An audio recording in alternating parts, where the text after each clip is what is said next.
We love where we live. Aroha kauana mātou ki te kāinga. Lots of clean, fresh water, a healthy moana, unique plants and animals, some of which aren't found anywhere else. A region that's adaptable and resilient to challenges like climate change, well-connected communities, and is developing with nature in mind. That's why we care for our place, the mighty Waikato. And we know you care about your place too. Make your Waikato even better with us. Tō Waikato, kia wana.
We love where we live.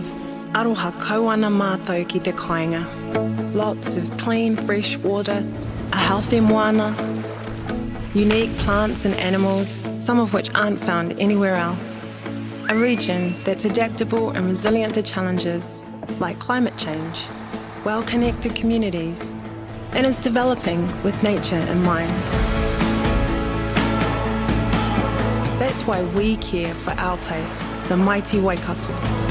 And we know you care about your place too. Make your Waikato even better with us. Tō Waikato, kia wana.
We love where we live. Aroha kauana mātou ki te kāinga. Lots of clean, fresh water, a healthy moana, unique plants and animals, some of which aren't found anywhere else.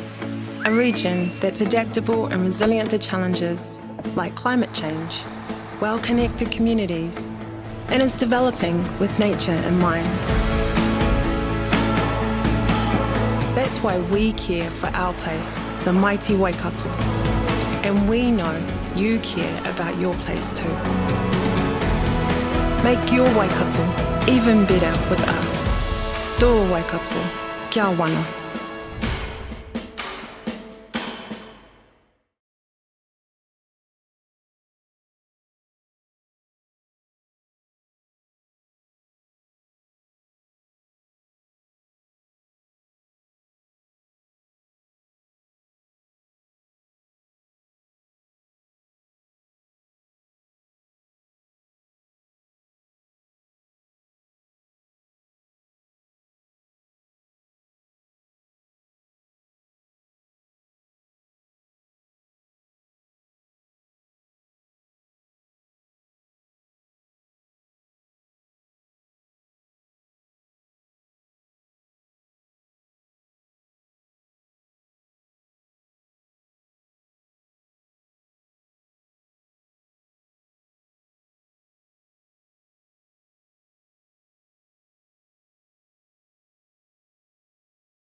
Te atu atapu te matua o ngā mea katoa I ta rangi I te whenua I tēnei haura o tēnei rangi tonu ia ki a koe te atu.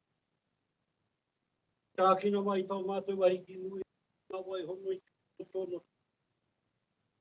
Ana mua pā ki te tumu aki e whakaaro pai he aroha he raki maria ki te whānau pani te paumeru me tara wapure. Paha ki o mātou ruri he maia ki o mātou koro heke he manawa nui ki te aorakata.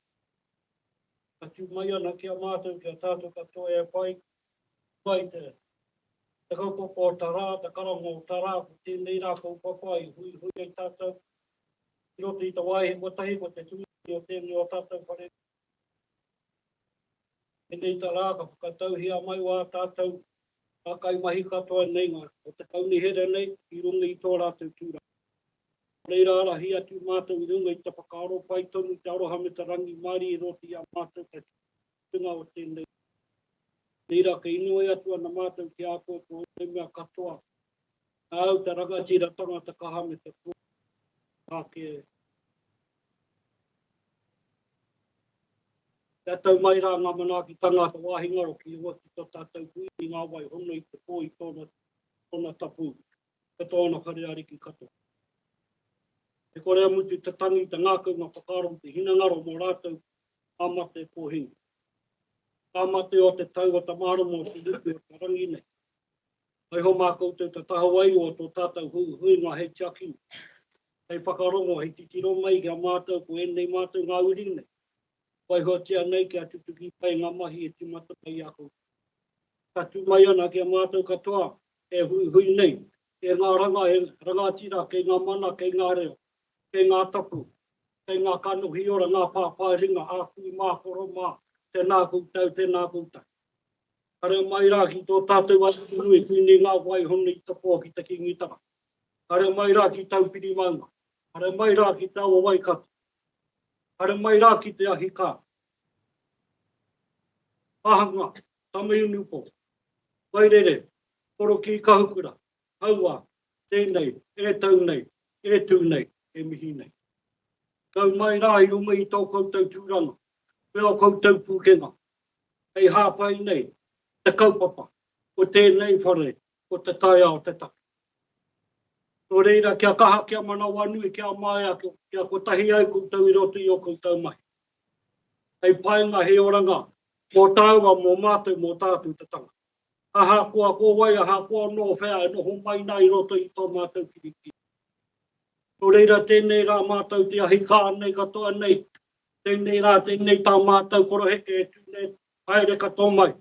Hirunga I te tautoko o tēnei kaupapa. I hui ai tātou I tēnei rā. E kui mā, e koro mā. Tā koutou te whare. Tā koutou tēnei whare. Kia kahai ngā mahi. Tēnā koutou. Tēnā koutou. Tēnā tātou.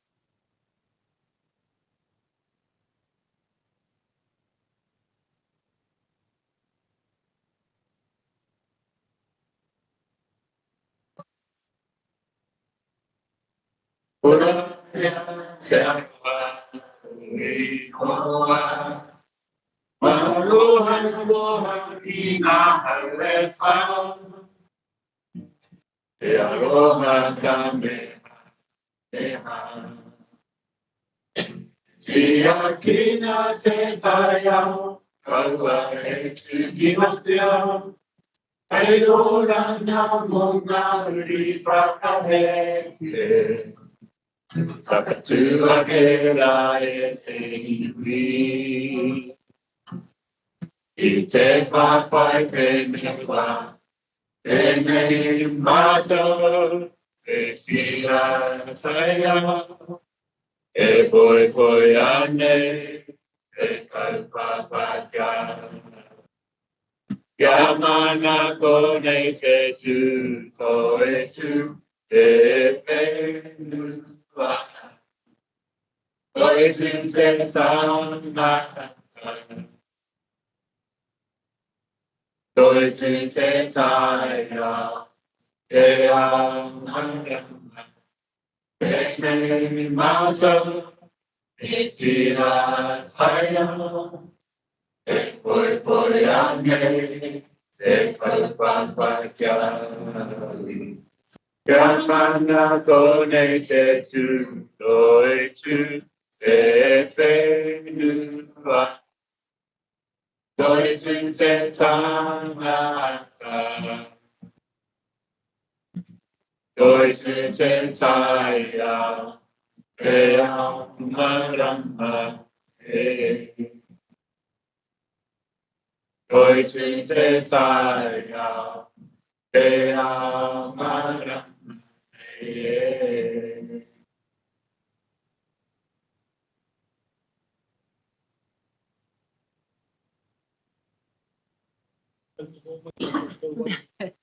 Te rau kawa i roki te whai, te nei nā kau. Huri rau no huri no hapi te hono tātai hono. Tāta katoa e pai nei. Tutu o piti whakamaua ki a ti. Huri e. E te iwi, he tuku aroha kia koutou e oku kaumātua i te rangi nei e. Nā koutou te mana kai i runga e.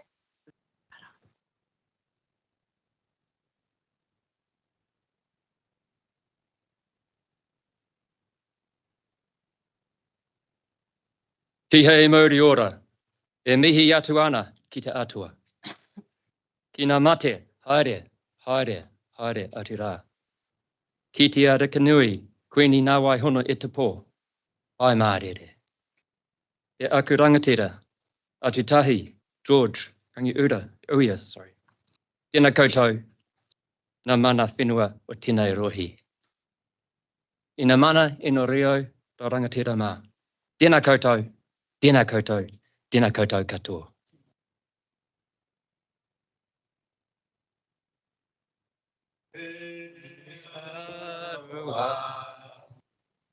E whakapono, me te rangi ari e tātou e.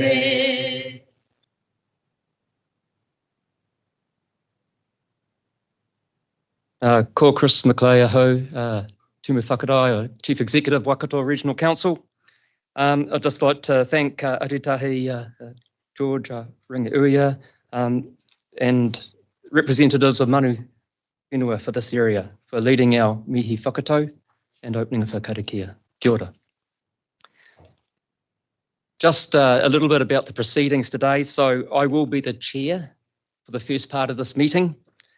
I want to acknowledge the importance of today. Councillors who have been through an election process, they've been given the confidence on behalf of the community to work for the region. They'll be coming firstly to declare that they will work in the best interests of the entire Waikato region. I will be giving them a couple of minutes if they wish to say something before reading a declaration that they will do that. We'll then proceed with the election of a new chair and deputy chair, obviously a very important occasion because they are the people who will lead our council, the councillors, over the next 3 years. After that, we will adjourn just for a few minutes so I can then step aside from chairing the meeting and hand over to the new chair. The final thing then will be to go through a few procedural items that we need to do relating to relevant legislation for which they work under.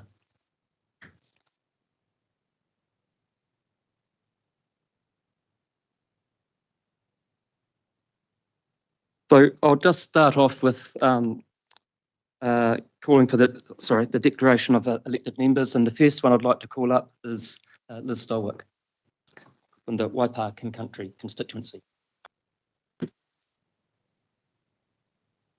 Yeah. Tēnā koutou katoa, thank you for the very warm welcome, and I'd just like to thank my family who are here today and for those who've supported me on my journey.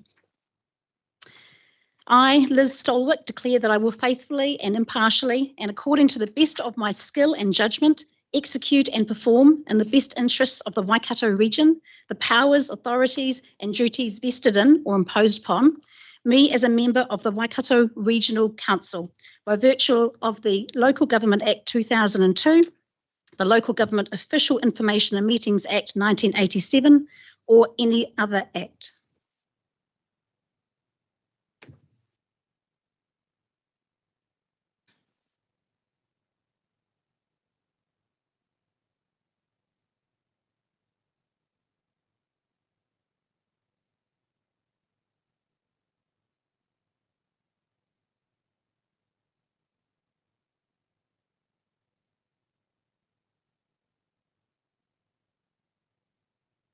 Next member I'd like to call up is Councillor Noel Smith from the Waikato constituency.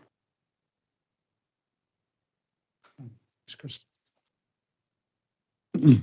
I, Noel Malcolm Douglas Smith, declare that I will faithfully and impartially and according to the best of my skill and judgment execute and perform in the best interests of the Waikato region the powers, authorities and duties vested in or imposed upon me as a member of the Waikato Regional Council by virtue of the Local Government Act 2002 and the Local Government Official Information and Meetings Act 1987 and any other act.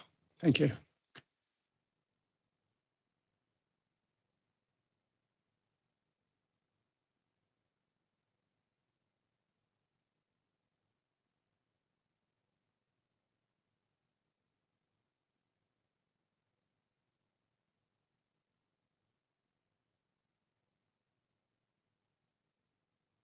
Next member I'd like to call forward is Gary Raymer from the Waipa King Country constituency. Thank you everybody, and thank you for people who've supported me to get here. I'd especially like to acknowledge my mother who made a big effort to be here today. Great to see you. I, Gary Raymer, declare that I will faithfully, impartially and according to the best of my skill and judgment execute and perform to the best in the best interest of the Waikato region the powers, authorities and duties vested in me or imposed upon me as a member of the Waikato Regional Council by virtue of the Local Government Act 2002, the Local Government Official Information and Meetings Act 1987 and or any other act. Thank you.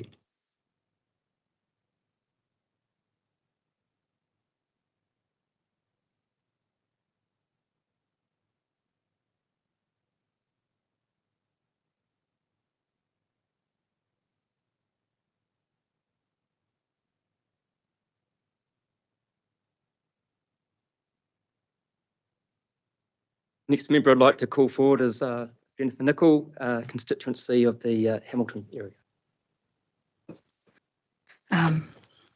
Thank you to my family who can be here today, and just a big welcome to all the new councillors, and a big thank you to the councillors who have come before. I've learned something from all of them. And the councillors that come after, I certainly hope I do my best to set you up well. I, Jennifer Elizabeth Nicol, declare that I will faithfully and impartially and according to the best of my skill and judgment execute and perform in the best interests of the Waikato region the powers, authorities and duties vested in or imposed upon me as a member of the Waikato Regional Council by virtue of the Local Government Act 2002, the Local Government Official Information and Meetings Act 1987 or any other act.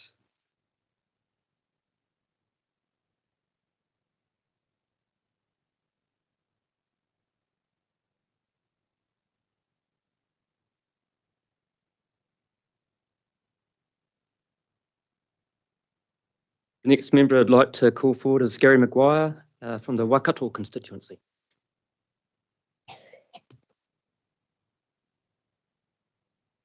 Good afternoon, everybody, and thank you for all those that have helped me to get here today, and to Christine, my partner over there, and to the other fellow councillors. I, Gary Peter Maguire, declare that I will faithfully and impartially and according to the best of my skill and judgment execute and perform in the best interests of the Waikato region the powers, authorities and duties vested in and imposed upon me as a member of the Waikato Regional Council by virtue of the Local Government Act 2002, the Local Government Official Information and Meetings Act 1987, and any other act. Dated at Hamilton this 29th of October 25.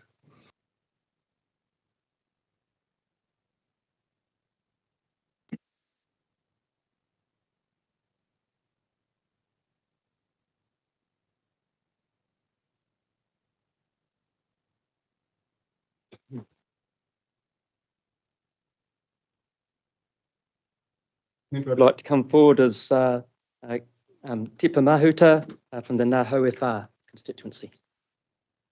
Tēnei anō te tautoko i ngā mihi ki tō tātai koini a ngā waihono i te pō ki ngā mihi manakitea o te haukainga o te mana whenua o te rohe nei ki ngā kaimahi, ngā pokowhiwhi o ngā mahi nei anō te mihi o te kaunihira. Kia koutou ki oku kai kaunihira nei anō te mihi. Ko Tipa Mahuta Te Atawhai Sarina tōku i tēnei, e oti atu nei ka tutuki ahau i runga i te pono me te tika ki te mutunga kia mai o oku pukenga o tōku mātauranga, hei painga mo te rohe kaunihira o Waikato, ngā mana, ngā kawenga, me ngā mahi ka utaina mai ki runga i ahau. Hei te tangata o te kaunihira ārohe o Waikato. Nā runga i te ture kawanatanga o ārohe, rua mano mārua, i te ture kawanatanga ārohe mo te pārongo kawanatanga me ngā hui, ko tahi mano iwa rau waru te kaumā whitu, ko te ture whaimana mo te awa Waikato, nā runga rānei e tētahi atu ture, e tohua nei ki kiri roa i te rangi nei.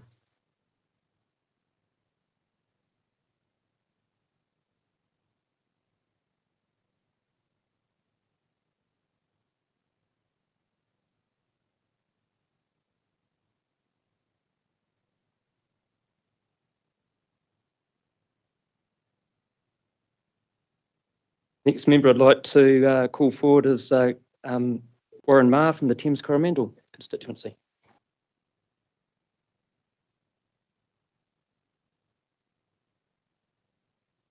Thank you, Chris, and welcome everybody that's come in to join us today. Welcome back those councillors around the table. It was successful this time round, and welcome to those new councillors that will be joining us. Really looking forward to taking this next 3 years and Waikato Regional Council forward, and the mandates that have been given us by the constituents of our various wards. Looking forward to that. That is a photo that was taken about 3 years ago, and I've got way greyer, and the rest of you are going to look like this very, very shortly. So I, Warren Ma, declare that I will faithfully, impartially, and according to my best of my skill and judgment, execute and perform in the best interests of the Waikato region, the powers, authorities, and duties vested in or imposed upon me as a member of the Waikato Regional Council, by virtue of the Local Government Act 2002, the Local Government Official Information and Meetings Act 1987, or any other act.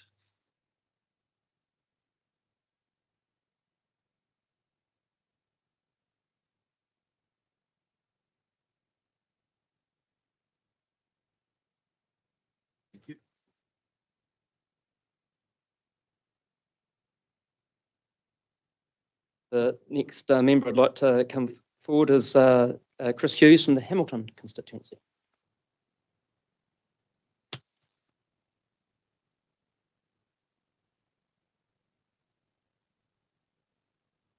Good afternoon, everybody, and welcome. Great to see so many people in the room. I'd like to thank my supporters and my wife for putting up with me for the last 3 months. It must have been unbearable at times, but that's life. And also for the rates control team for the support that they gave us. I think it was an excellent effort by all, and I'd like to single out Gary and Robbie in particular, who put a special lot of effort in to help us to get to where we are today.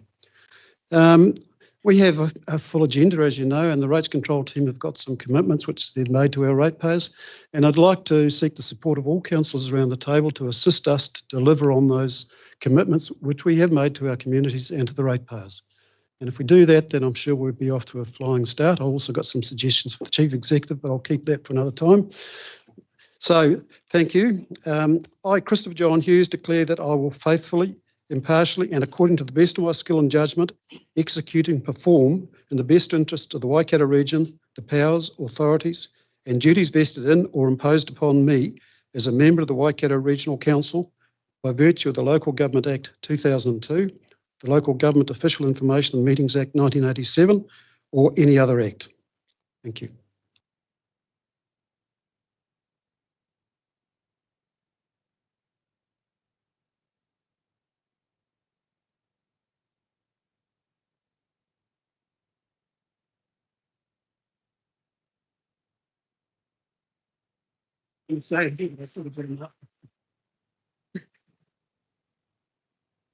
The next member I'd like to come forward is Keith Holmes from the Waiho constituency.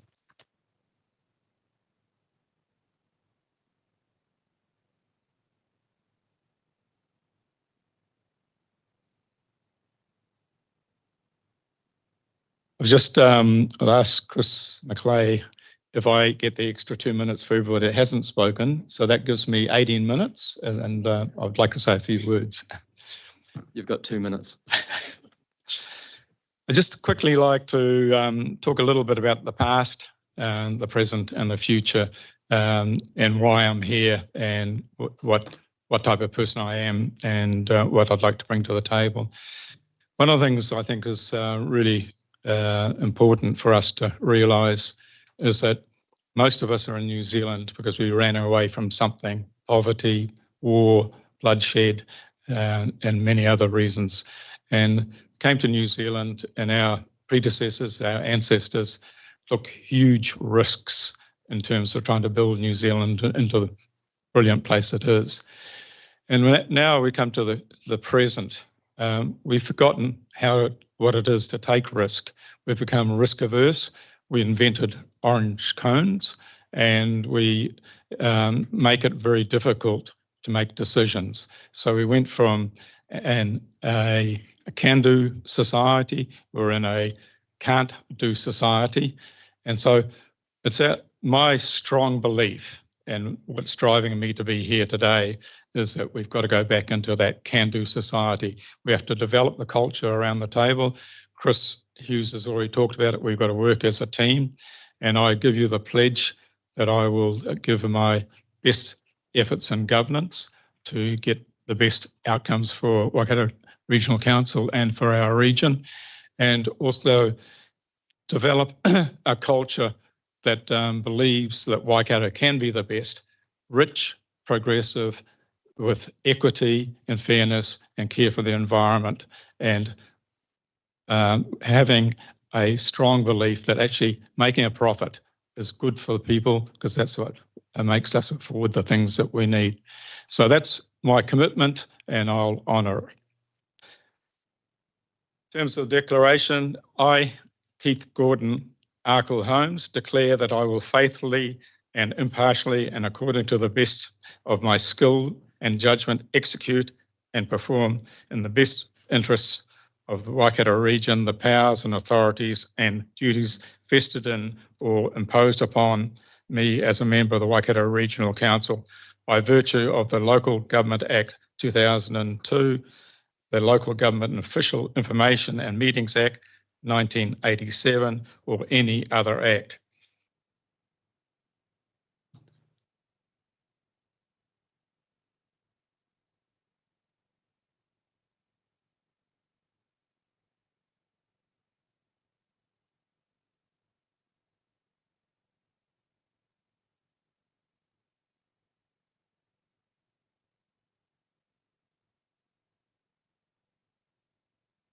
The next member I asked to come forward is Katarana Hodge from the Taiki Uta constituency.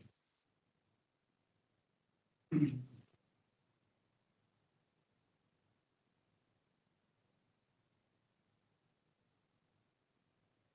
mihi kau ana hau ki a koutou. E mihi ki nā manu whenua o te roho nei, tēnā koutou katoa. Nau mahara mai e nā kaunihera hau, nā kaunihera tāwhito ki roto te whare e tūnei. Nau mahara mai anō ki nā whānui o nā kaunihera ki roto o te whare nei. To Chris, to Chris and your fantastic staff, kia ora koutou. Always lovely to have you in the room when Tipper and I are in the room as well. So kia ora koutou. I, Katarana Hodge, declare that I will faithfully and impartially and according to the best of my skill and judgment execute and perform in the best interests of Waikato Region the powers, the authorities and duties vested in or imposed upon me as a member of Waikato Regional Council by virtue of the Local Government Act 2002, the Local Government Official Information Meetings Act 1987, or any other act dated today, the 29th of October. So I'm going to pin some minutes like Keith Holmes and Chris. All I'm going to say is that on behalf of the Kaunihera Tāwhito, which is me and Tipper, we were the two who helped this council have no rates increase during COVID. And of course, Jennifer and those people. So I just want to remind you, we are ratepayers as well. And as much as we have a ratepayers control committee here, we fight for everybody around rates. And we are the lowest rates payer in Waikato of councillors. Kia ora koutou.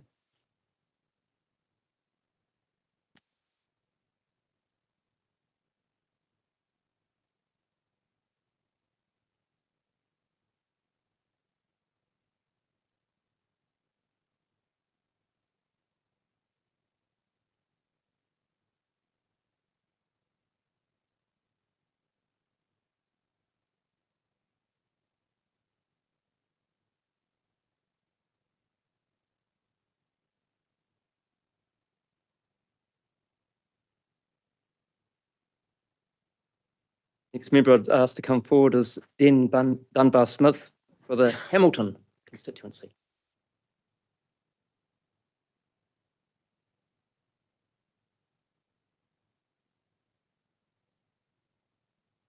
Thank you very much. I'm delighted to be here and delighted to have got elected. It's quite salutary to go out campaigning and people are hurting out there. There's a cost of living crisis. Rates are a big issue. And so I've learned a lot from the public about what they want. I'd just point out that our vision is working together for a Waikato region that has a healthy environment, vibrant communities and a strong economy. And I'd just like to say I'd like to see some of the balance to the strong economy. I sometimes think we go the other way, but it's something that it's working together. So I hope the whole team, everyone in the council works together on this issue. Declaration. I, Ben Dunbar Smith, declare that I will faithfully and impartially and according to the best of my skill and judgment execute and perform in the best interests of the Waikato region, the powers, authorities and duties vested in or imposed upon me as a member of the Waikato Regional Council by virtue of the Local Government Act 2002, the Local Government Official Information and Meetings Act 1987, or any other act. Thank you.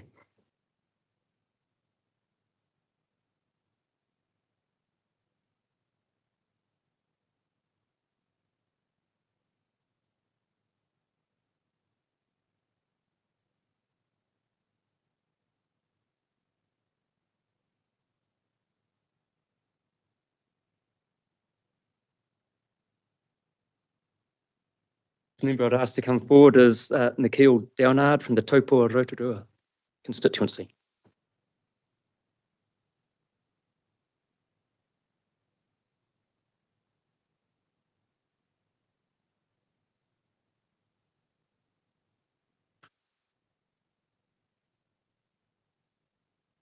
Tēnā koutou katoa. I'd just like to thank everyone that believed in me to elect me back on for a second term, and I can just say that I'll just try to work my hardest for all the ratepayers in the Waikato region.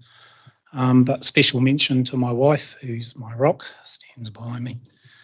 I, Michael Patrick Downard, declare that I will faithfully and impartially and according to the best of my skill and judgment execute and perform in the best interests of the Waikato region, the powers, authorities and duties vested in or imposed upon me as a member of the Waikato Regional Council by virtue of the Local Government Act 2002, and the Local Government Official Information Meeting Act 1987 or any other act.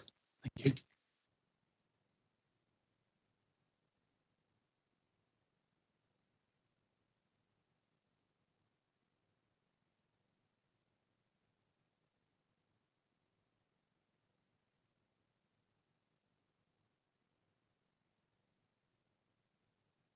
The next member I'd like to come forward is Robbie Cookson from the Waiho constituency.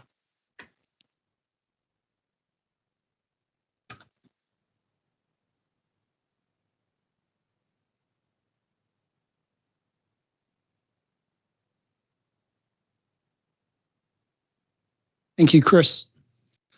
As you can see, 3 years in this room, it's a lot wider and the hair's getting shorter and thinner.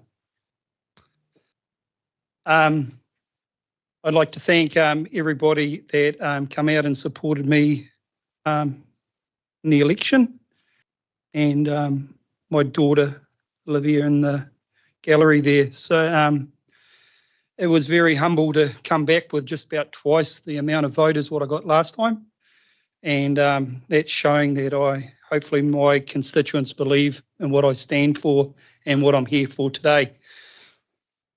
I want to see a cohesive council. I want us all working together, and I want the Waikato region to be the benefit of us working together well.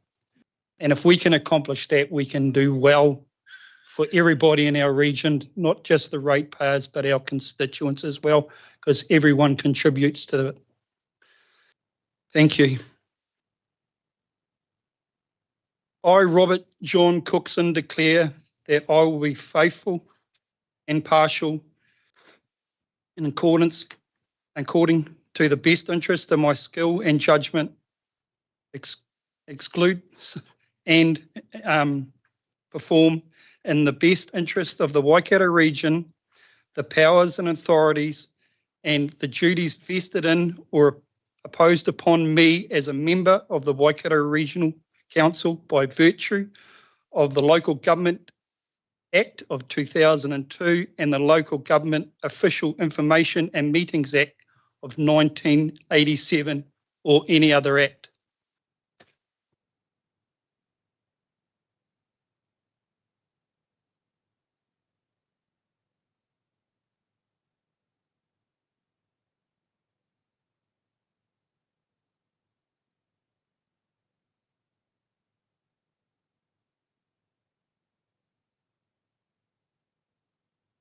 Just like to note, there is one member who can't be here today, Angela Strange, due to unforeseen circumstances, and her swearing in will need to occur at a later council meeting. So I just want to move to the agenda. So now that the councillors are now able to act, having done their declarations and signed, I just need to call for apologies. Of course, we've got one for Angela Strange. I just wonder if I've got to move a... Happy to move. Councillor Smith, Councillor Nicol. All in favour? Carried. The next matter is the confirmation of agenda that has been circulated in advance. Do I have a mover for the agenda? Second. Councillor Mahuta, Councillor Downard. All those in favour? Against? Carried. Are there disclosures of interest? I'll just ask Dave if you might just to explain the disclosures of interest for this meeting. Good afternoon, everyone. The disclosures of interest are a standard agenda item that appears on every meeting that we have. Members are asked to bear in mind that they should disclose anything that could be perceived as a conflict of interest to any item on the agenda. However, what we also do behind the scenes is we will canvass all of the members and get your interests, which we will store in a register, and you don't necessarily have to tell us those over and over again because we'll have them on record. Those will be done in the coming days. So are there any disclosures of interest? If not, Thank you. We can move on to the election of the chair and the deputy chair. So what I'd like to do is take these recommendations in part. And the first of is that the report be received. Do I have a mover? Happy Councillor to Hughes, Councillor Dunbar-Smith, second it. All those in favour? Carried. We'll now move on to the voting procedure, and I'll ask our Putahono, Mali Ahapini, if she could please just go through relevant matters related to decisions for the voting procedure. Thanks, Mali.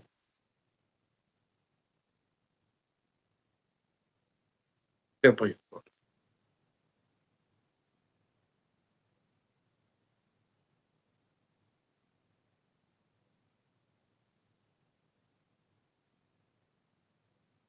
rauranga tira mā tēnā koutou. I might just start first of all by acknowledging just how special it is to be part of our meeting today. Acknowledge our kaumātua and mana whenua here to tautoko the special occasion. Our councillors for your input today. Most special, most important, of course, being here to witness your declaration and deal with the matters that we must in this first hui, and to staff as well. Thank you for coming along to tautoko our meeting today. So just wanting to cover off a few important matters for the election of the chair and deputy chair, starting with a bit of an explanation about the roles and responsibilities. The report itself does set out in detail all of the information that you need to know in order to participate in decision making, but I will cover off these matters anyway, very briefly. The chairperson shares the same responsibilities as all other elected members. However, they do also have some additional responsibilities on behalf of our governing body. So the chair, for example, presides over all of our council meetings, chairing those meetings, and making sure that the decisions that you make as council are being are fair and being made in an orderly and transparent way. Our chairperson is usually appointed to all of our standing committees as well, so that they are across all of the matters of council. The chairperson serves as the ceremonial head, public spokesperson, provides leadership for, I guess, the development of our strategies and policies, and works to support all of our councillors in the work that they do. Importantly, the chair also, I guess, has additional responsibility with regard to the relationship held with the chief executive and important stakeholders such as iwi Māori and others. With regard to the deputy chairperson, similar to the chairperson themselves, they have the same responsibilities as all elected members, but in the absence of the chairperson, the deputy chairperson will act. Next slide, please, Dave. So there's a few other matters outlined in the report that you must decide on. The first one is the voting system, and so we'll talk about that to begin with before moving on to the next. The Local Government Act sets out two options for your voting system in relation to the chairperson and deputy chairperson, System A and System B. Just quickly, a description of both. System A is the more complicated of the two. You must undertake a number of voting rounds until we get to a point where one person has the majority votes around the council table, whereas System B is pretty straightforward. It's one round of voting, and whoever gets the most votes is declared elected. So that's the voting system. Next slide. And just a proposal here. I suggest that we deal with the voting system and then move on to the next decision and then the next. So I'll hand back over to Chris. Councillor Smith. So, moved by Councillor Smith for System B, seconded by Councillor Hughes. Is there any discussion? All those in favour?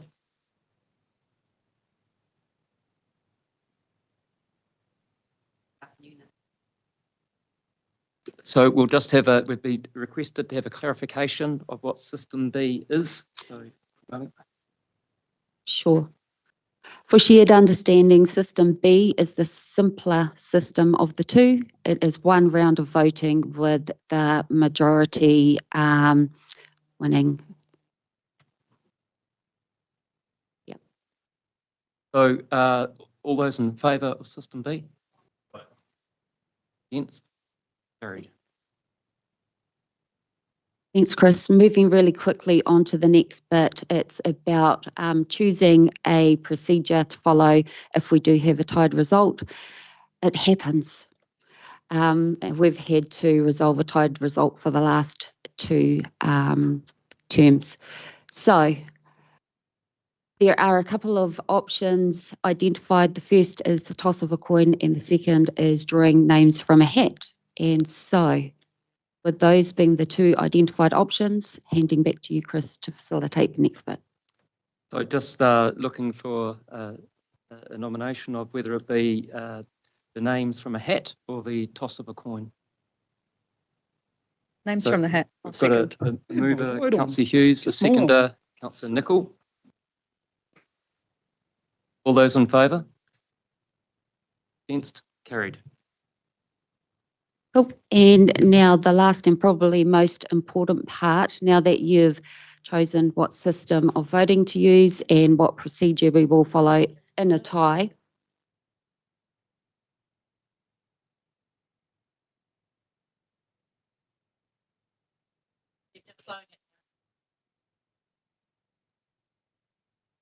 I thought we did that, so. Yeah, you did it, So, I'm just asking us to slow it down so that everybody goes through these first three steps so it's the same for everyone. so the request has been that the previous resolution be re-put. So all those in favour? Against? Carried. So moving on to the election of the chair. Sure. And just really quickly, because you have had the information in your report. Now that we have selected both the voting system and the procedure to follow in the event of a tie, we'll move on to calling for nominations. A nomination for a chairperson and the deputy chairperson requires both a mover and a seconder or nominators, and any elected member can be nominated or nominate.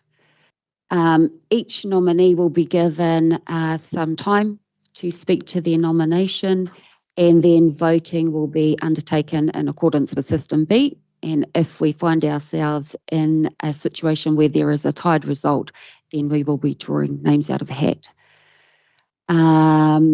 We do not require a council resolution to confirm the appointment of the chair or deputy. Instead, whoever is in the chair at the time will simply declare the result. So I'll hand back to Chris to facilitate the nomination process. Question for the chair. Councillor Mahuta. Questions of the candidates by non-candidates? I don't see it in the process. We've done it every other year.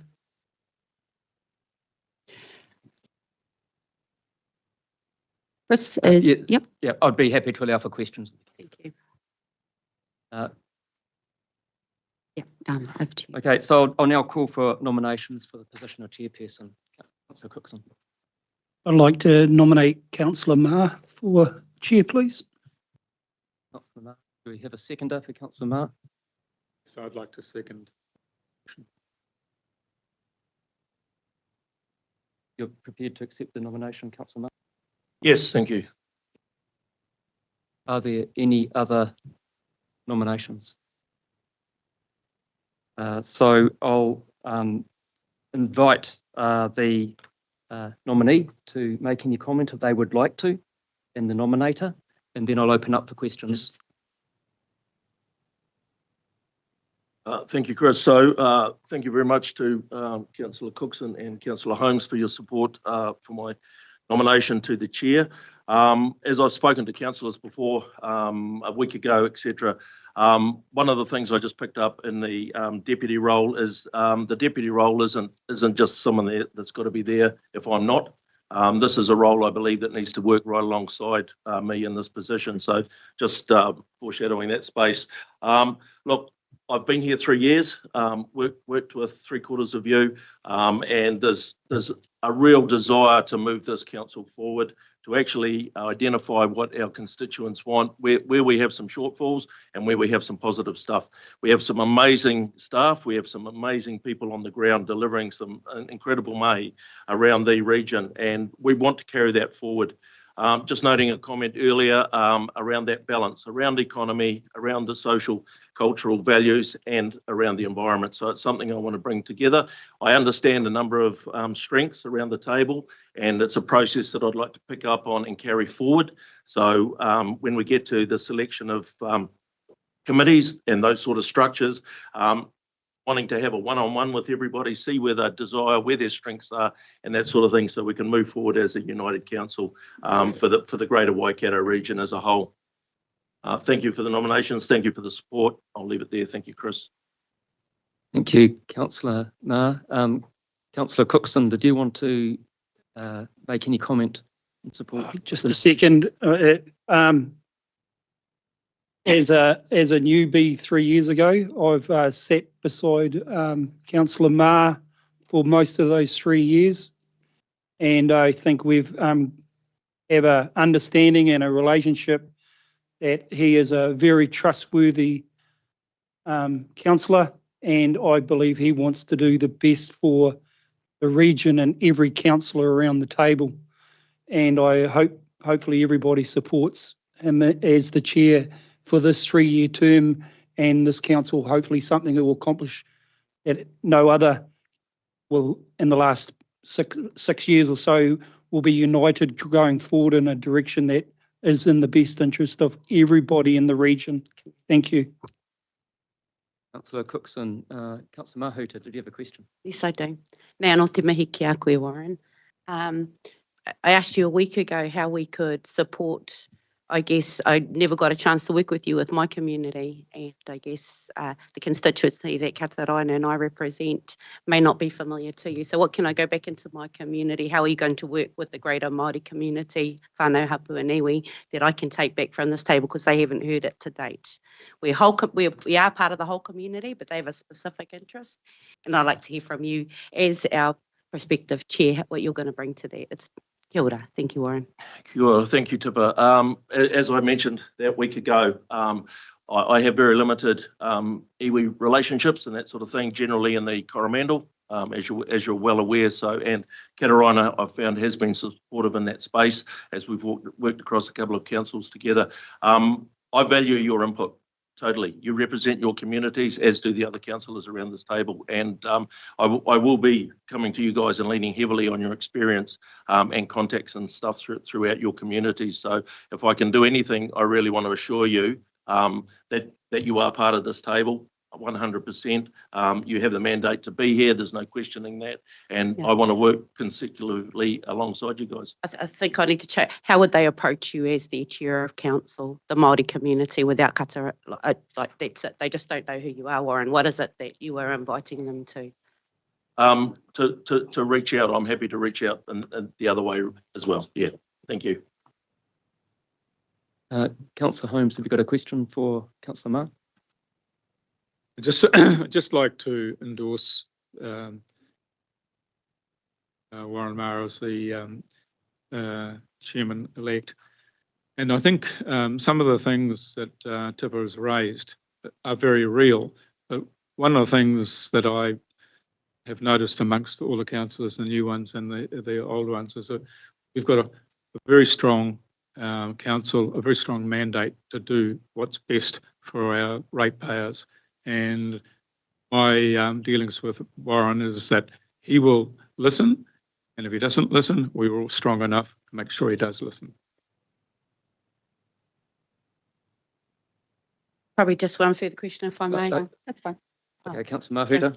Again, because Councillor Holmes pointed it out, there is a strong mandate at this table. How are you going to be inclusive of all genders? Once again, Tibor, I think that we have a number of avenues available to all communities to participate in the work we do around this table. Happy to pick up on, obviously councillors have a lot of relationships in their regions, so making sure, look, I'm going to be open. I believe the deputy was hung out to dry last time, wasn't used, and a number of the councillors around this table weren't used for their relationships and everything throughout their communities. So that's something I want to work on going forward. Councillor Nicol. Thank you. Congratulations so far, Councillor Ma. It looks like there's no other nominations. I have enjoyed working with you over the last 3 years, for sure. And I'm just mindful, they've got two questions. One is, I'm mindful that half of the councillors on this council have been elected on a ticket of rates control team. And so I guess it's following on from the question just before.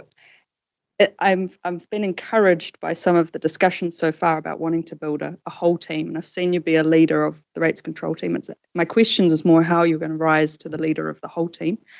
So my first question is more, if things get a bit tough, say in 3 to 6 months, and that it's struggling to form a team, have you got any experience you can draw on or ideas about how to bring things together at that point? That was my first question.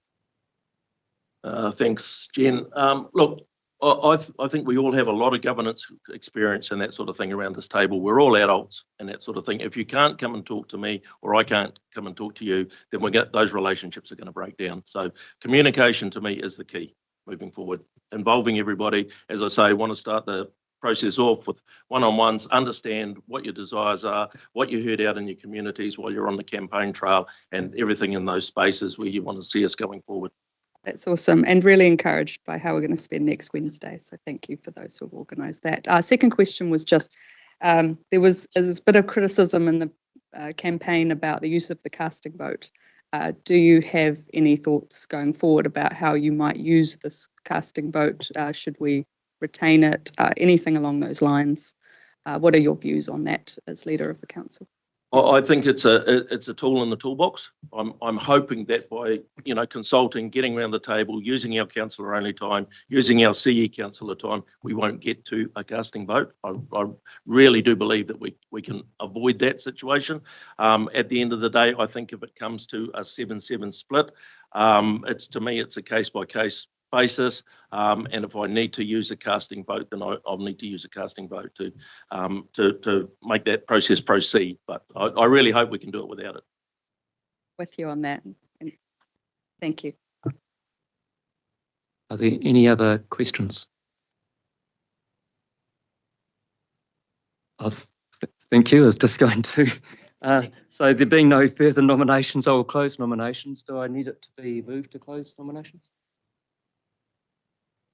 No, it's fine to close it.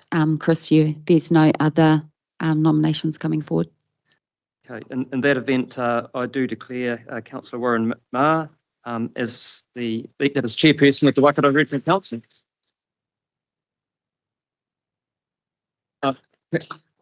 Congratulations, Councillor Ma. If you could please come forward and make the chairperson's declarations.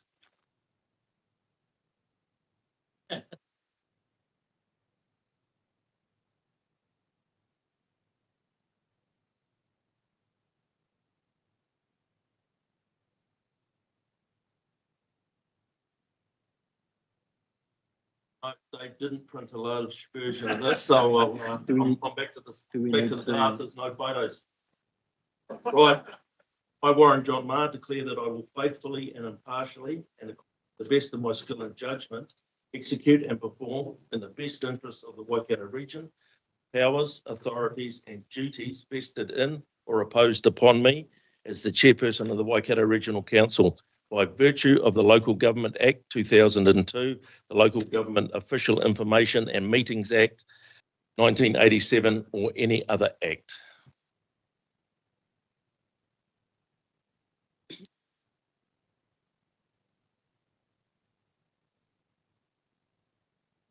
I've got a book of them over there, Noel. And always happy to take your counsel and listen to your stories.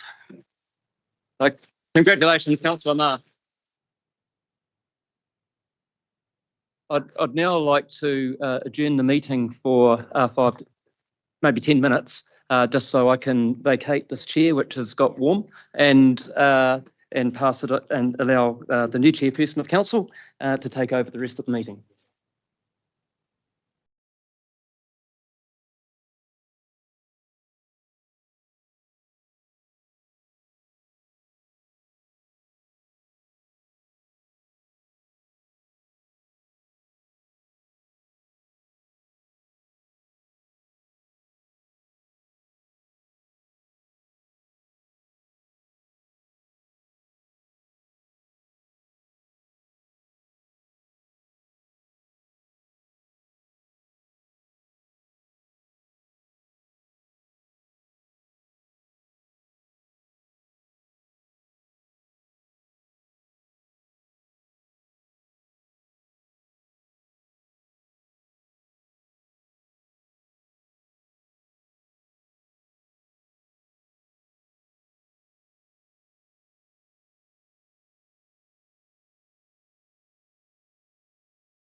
Good to go.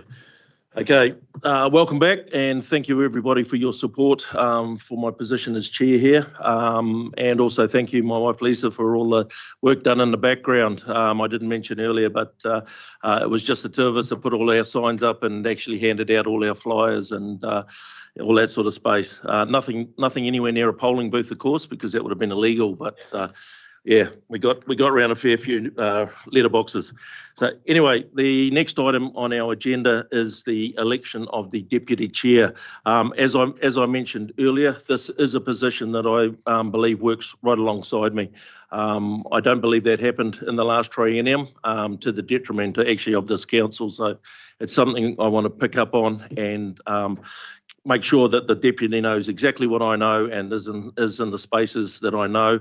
And also on that note, I'd just like to let councillors know that it's one of the things I see moving forward too, as a strength of being able to bring councillors along to any meetings that are in their electorates, keep them informed on what's going on, because if I don't, we're gonna fracture. So it's something I really want to follow up on.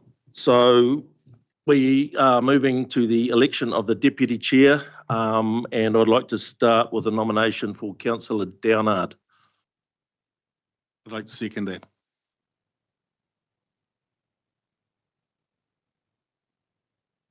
Do we have any other nominations for deputy? Kia ora, I nominate Councillor Hodge. Do we have a seconder for Councillor Hodge? I'll second. Thank you, Councillor Nicol. I'll now go to Councillor Downard. I believe you have 10 minutes potentially, and we'll also come to questions as per the earlier process, but I'll ask the two nominated councillors to speak first. Thank you, Councillor Downard. Thank you, Chairman. Thank you for the belief in me, and also seconder Smith. Yeah, I went through this my first term, and yeah, it's pretty hard to try and put yourself on a pedestal. All I can say is that you've probably seen over the last 3 years, I do work hard. Come from a very humble beginning, so I'm the biggest critic for myself. So I'd really cherish this job underneath the chairman and try and support the chairman and the other councillors as the best that I can, especially with the chairman's away and stuff like that. So yeah, I've done a lot of chairmanships, and I still do down Taupo. I'm chair of the Sports Advisory Council, chair of the funding committee. I'm on the Wairoa Trust as a social services entity. Yes, and also the club captain of the Maris Rugby Club. I've been deputy mayor and councillor down in the Taupo area, and I think with the votes that I've got, it's shown that people do believe in me, and they do know that I work hard in behind the scenes. I'm not really a person out the front, but I have got really strong relationships with everyone down in the Taupo Rotorua area. So yeah, thank you. Thank you, Councillor Downard. Councillor Hodge.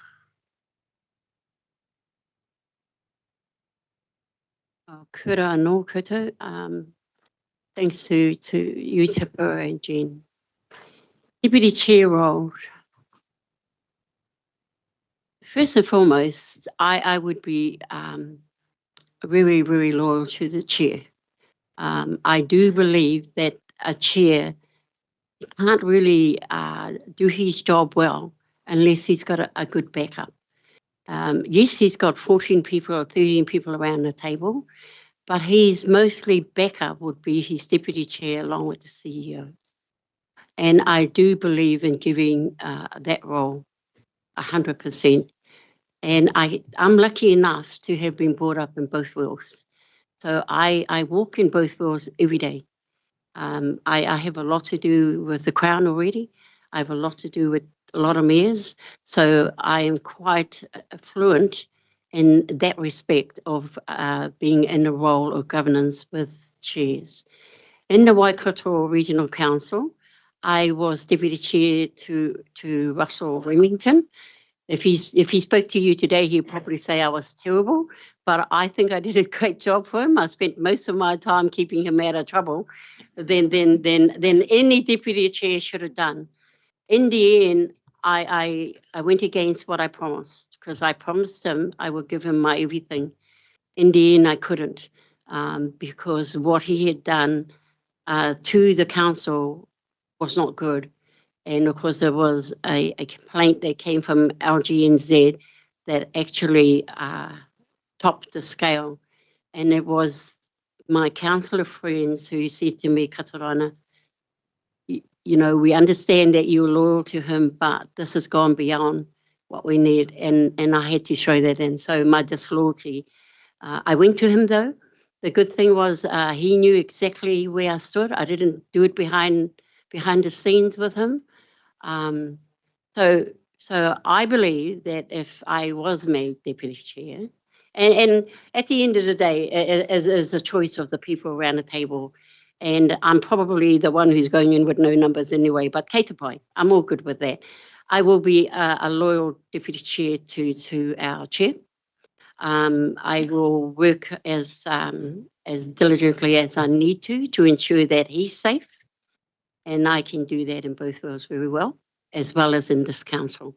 I do believe I have great comradeship with our staff, especially our rangatira staff, and that for you as a chair is important as well. Do I have the same tautoko with the councillors around the table? Probably not. But hey, I'm sure I'm either going to grow on them or I'm going to become worse. Yeah. But anyway, that's Katarana. Kia ora koutou. Thank you, Councillor Hodge. So I'll speak to my nomination of Councillor Downard.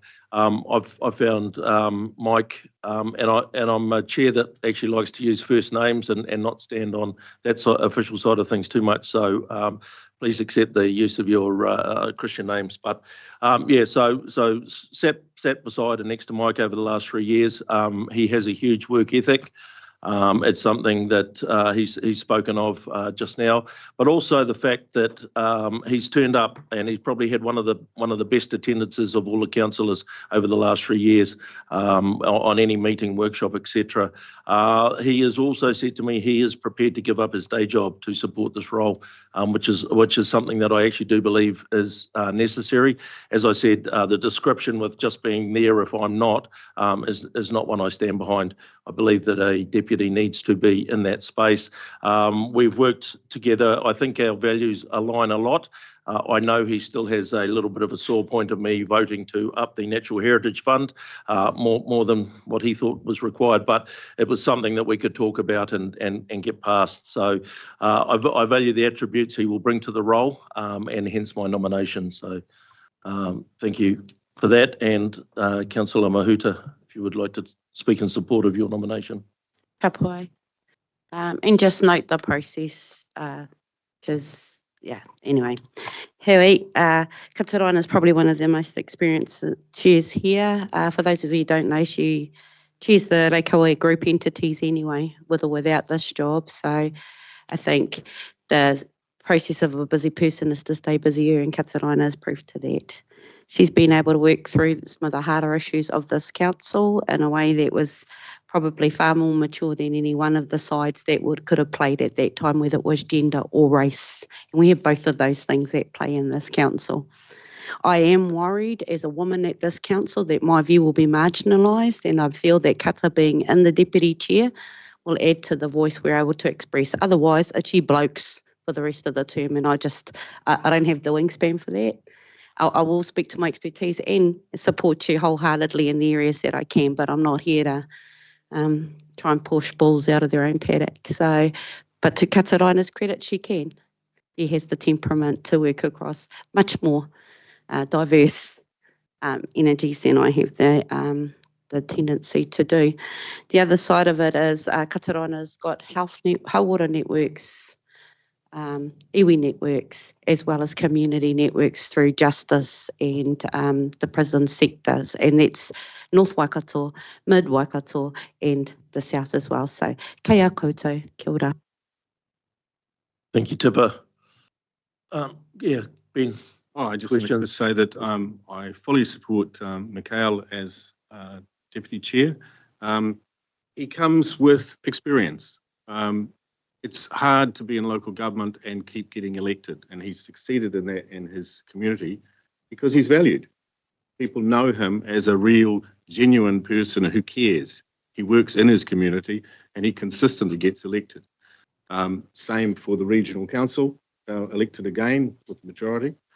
And he aligns with the direction that the community has said through pretty much out the country that it's time for no more rate rises. It's a time for bringing concerns about the economy and looking towards dealing with cost of living issues that are facing many people.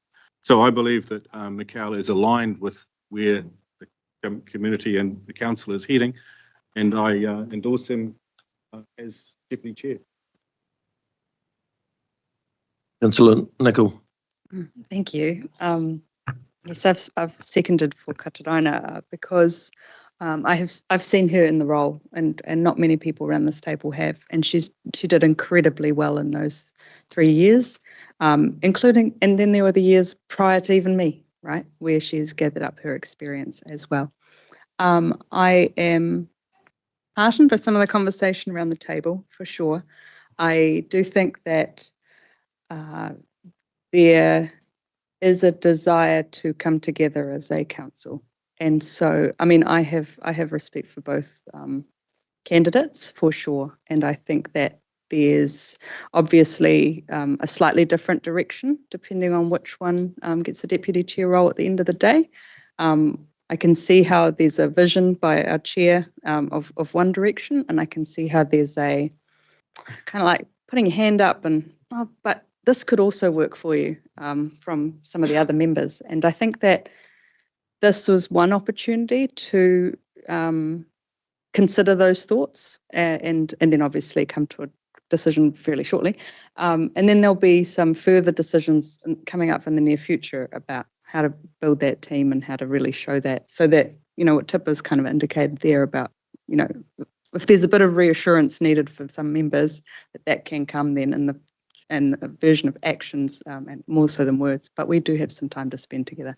I think I just want to tautoko Kataraina for all the work that I have seen her do and the experience she brings. And so here we are.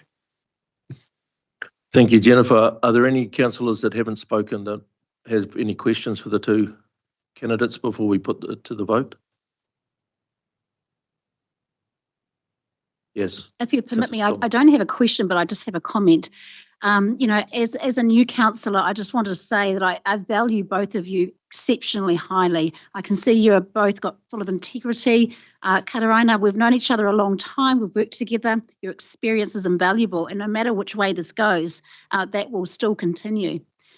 For me, when I vote, it'll be based on who I think will be working better with the chair, and I think the future direction of this council. But I want to make sure that you both feel so valued after the vote that this is not going to change anything, that this is obviously a really important deputy role and one that I know will take us through the next 3 years. So, yeah, thank you for your service today, anyway. Thank you, Liz. Did you had a question, Tipper? Yes. Yep, just to put it in the mix, thank you, Liz, for that. But Mr. Chair, should either of the, would you be happy to be deputy by either of these candidates? Otherwise, the effort is mute. Sorry, would I happy to be either given of that those? they're going to be your deputy, I'm just saying, would you be willing to work with either of them, whichever one the vote turns out? Because you've showed a preference for one. So sorry, yes. Yep, more than happy. I will go with the decision that comes off the table. No problem at all. But they both would make good deputies. I've spoken to both of them a couple of times over the last couple of weeks, and that sort of thing. They both have attributes that would serve the role. Thank you. And then just to the both candidates, ngā mihi nui kia kōrua. Probably same question, both candidates. What is it that you want to see in this term that you haven't been able to achieve in previous terms with respect to how this team works together? The outcomes of council are all of ours, but with respect to how you would bring this team together, and that's without the chair, please. Thank you. So if we go maybe Mikhail first and then. Kia ora. Thank you, Tipa. I think I've shown the way that I kind of feel over the last three years is that rates is a big thing for me, for everyone. I was probably the one that was consistent all the way through the annual plan and the 10-year plan that I wanted to bring the rates down. Not through, it was just what I could see was money that wasn't well spent towards ratepayers, and there was the chance of, and that's why I voted against the annual plan and the 10-year plans on all three over those 3 years, is because there was the ability to bring the rates down, even if it was only half a percent, and it just wasn't accepted, you know. And I tried, and that's one of the things that I've been consistent about, is that we've got an ageing population, and especially in Taupo, where a lot of retirees are, you know, 46% of our homes are holiday homes. So, and that's where people tend to retire from there, and they just can't afford the homes because of the CV and stuff like that.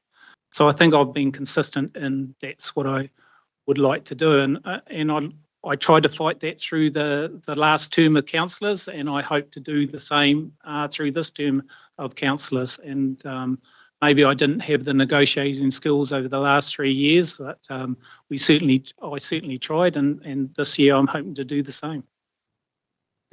Thank you, Mikhail. Kia ora.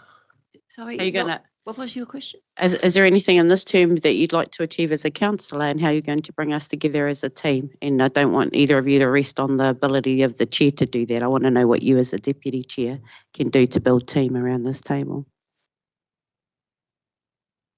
I believe in united. I believe in united. I believe in everybody has a right to their own opinion. I honestly like truth. You know, that our team is truthful. And how do you bring a team together of 14 different people who have totally different ideas about anything other than being at this table, having a good look at the agenda that's coming through, and being honest about what it is you want to tautoko? One of the things I've said at this table is that I was put here by a constituent of people. I need to care about those people. And these people are probably the most desiccated people in the whole of Waikato. And so a lot of my decisions has been about them. A lot of my decisions and corridor at the table is trying to at least show the rest of the table what the constituency looks like from the people that put me here. Now, if you talk about rates, I mean, we are all ratepayers. I don't care how rich you are or how poor you are. Around this table, we are all ratepayers. We have fought for lower rates together,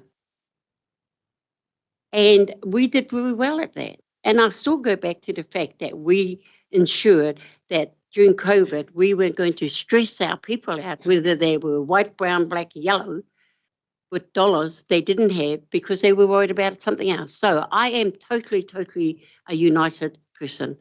I don't really look at what the person is, the colours or whatever, but I always like to make sure that the people who put me here are my first and foremost.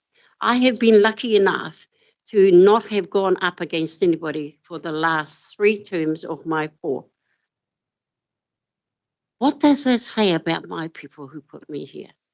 Honestly, you know, I didn't have to, I congratulated Mikhail long before he knew, because I didn't know he didn't know. Hey, but why did I know? Because I was the only councillor at the time who was still there. So what can I bring to the table? I like to bring unity. I'd like to help the chair on what unity might look like. I like to also, you know, consider how are we going to do that as a roku of 14. I also like to say that not every Māori is on a Māori roll. There are Māori in the general role. So what I have tried to do is to walk along with our other councillors in the other areas to ensure Māori are looked after, whether they're on a general role or the Māori role. That's a big plus, because the general role does not have to walk along with the Māori role. So in my role on this table, yes, the first rule is you're here for WRC. Yeah, I'm not that person. I'm here for the people who put me here, because without them, I wouldn't be at this table. I bring the ideas here, I take the ideas back to them, they'll say, oh, that doesn't look right. And we've got a lot of fights at the moment, whether they're white, brown, and black. If you go to Moko right now, you've got a bunch of people who are fighting against their island part of the peninsula going into the sea. They're not, and I try to help them. So, people, I'm united. That's what I am, and I can take that with the chair. Thank you, Katarina. If there's no other questions, we'll move to the voting process. So what I'll ask for is a raise of hands to start with. So all those in favour of Councillor Downard, please raise your hand and Dave will do a count.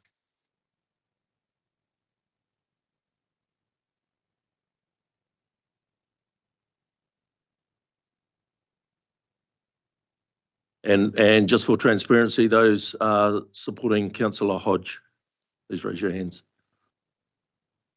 Thank you. Knowles, yeah. Two.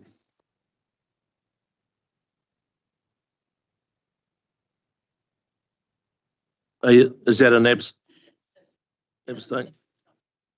Yeah.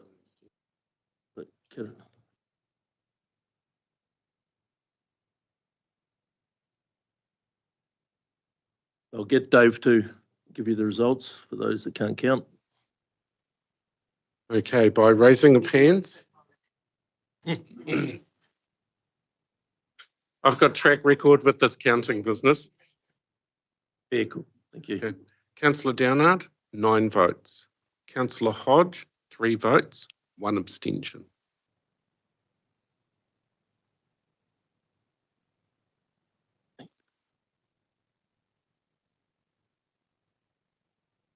So, yeah, Angela's missing. 3, 1, yeah, 13, Angela's missing. So our CE can't count either. So with that result, I announce that Councillor Downard is our Deputy Chair for the triennium. Thank you and congratulations.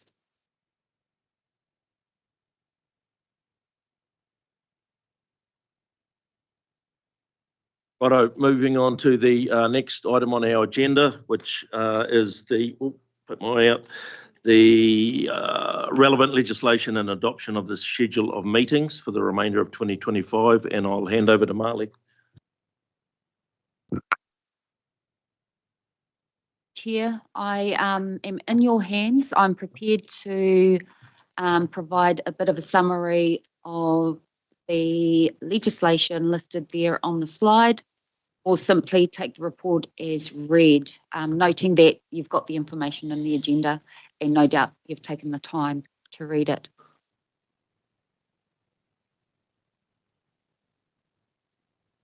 Can you use your mic, please, Councillor Smith? I move it be taken as read.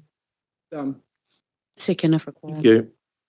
Seconder and Councillor Mahuta. Is there anything else you wanted to touch on as part of this? Just one matter, in adopting a schedule of meetings for the remainder of the year, there is one date in your agenda that has changed. So we are bringing the council meeting scheduled in November forward to the 20th, just so you're aware. Come forward a week. Come forward a week. Can you just repeat that? Just so we're, sorry, Marley. Thank you. So in your council agenda, the council meeting is identified for the 26th of November. We are bringing that date forward to the 20th of November, just so that you're all aware. Thank you. On that note, can you staff please note meetings between of inclusive. I think they're 18. Thank you. Thank you. So no, there's Just had a question. The decision on chair committees, will that be finalised on the 20th? All things going to plan, potentially, yep. that is the target. So we have a mover and a seconder. If there's no other questions, did you have something else to put? No, sorry. Just question there. Is that the first meeting Council. of the full council on the Correct. 20th? On the 20th, correct. Any other key dates that are happening before that meeting? Any key? Well, it's going to depend on where I'll hand over to democracy. No, I'll hand. There you go, Dave, if you've got it in front of you. I haven't got it. I don't have this in front of me, but there is a workshop Thursday next week being to discuss the committee structures and the members' remuneration. I understand that there is an event being organised for the 5th of November as well, which invites will come through to you shortly. The IOD governance piece. You would have had an email out from Councillor Holmes with a potential date. Yep. Got it? Yeah. Katarina, did you have a question? Yeah, I just wanted to understand the kōrero I heard you say, or somebody say, about the committee structures. I also heard you say, I think, Warren, that you were going to have one-on-one with councillors. Now, what does that mean when it compared to what the structure of the committees are looking like? So I'll start first. As you'll be, apologies you weren't at the meeting last Wednesday, but we've got some potential committee position structures, and that for committees going forward, which Marley has a copy of from the workboard that we worked through. What I propose and what came out of that meeting was a desire for councillors to have a one-on-one with myself. And looking at that, I have sent an email out, but looking to populate probably early next week, that sort of 3rd, 4th of November, if people have got time to fit in some one-on-ones, just to see where councillors have a desire on what committees they might want to be part of in that process, which will then lead into the workshop around committees and structures. Right. So in theory, because the council has something like 28 different committees.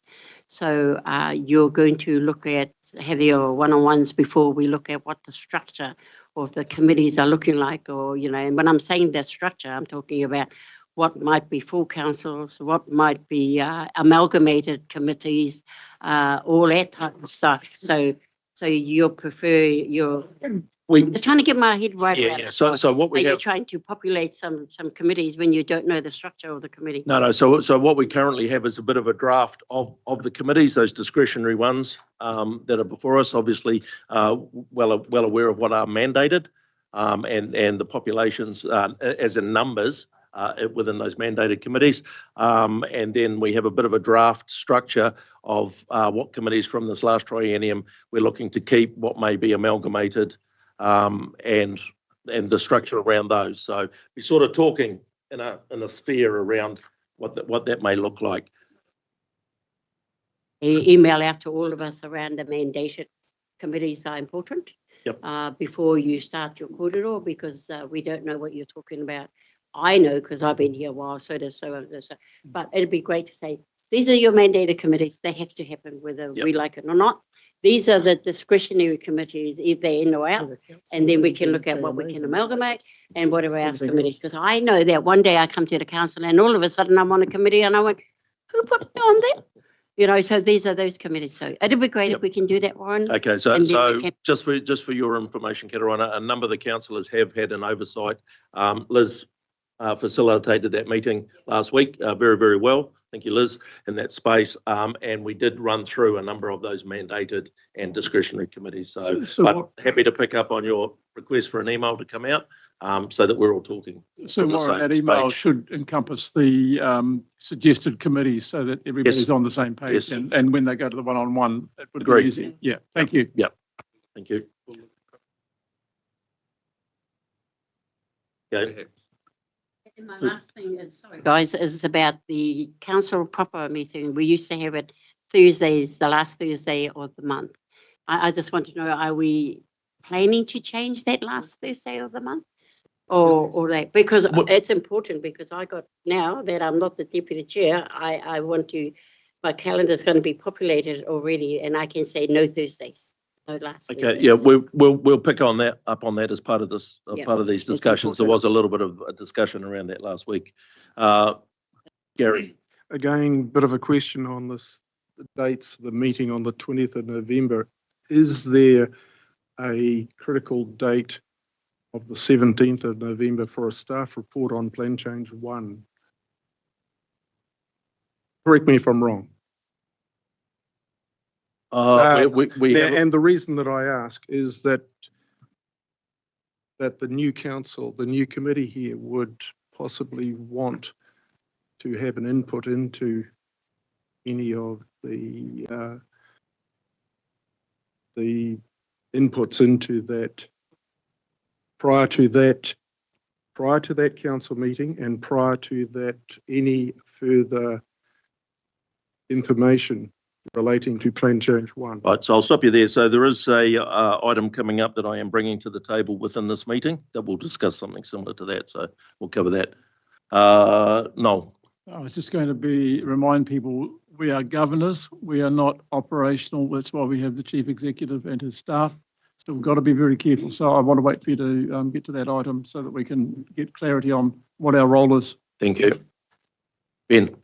Yeah, just to check with Marley, as I understood it, the meeting next Thursday was where staff were going to present a diagram or indications of what you understood or your proposals. Can you just clarify what the formal meeting is that you were going to present? Thank you. This date has been in calendars for quite some time, and we were always intending to use the date to discuss with council committee structure. Staff have spent a number of months designing, thinking, considering what a useful committee structure might look like.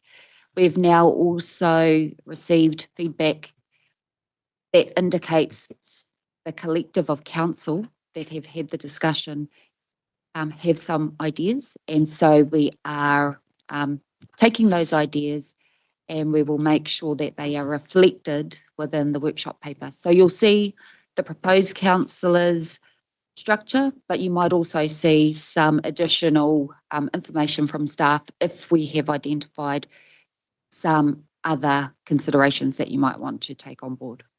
So I'm just wondering, in terms of the requests for stuff to be emailed out prior to Warren, is it going to be possible to have that report emailed out to councillors prior to Warren having his one-on-ones?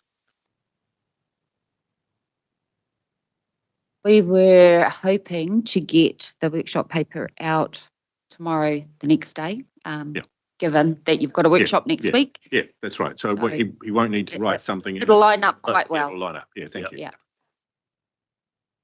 Right, we have a motion on the table and on the screens in front of us, moved by Councillor Smith, seconded by Councillor Mahuta. All those in favour? Opposed? So carried.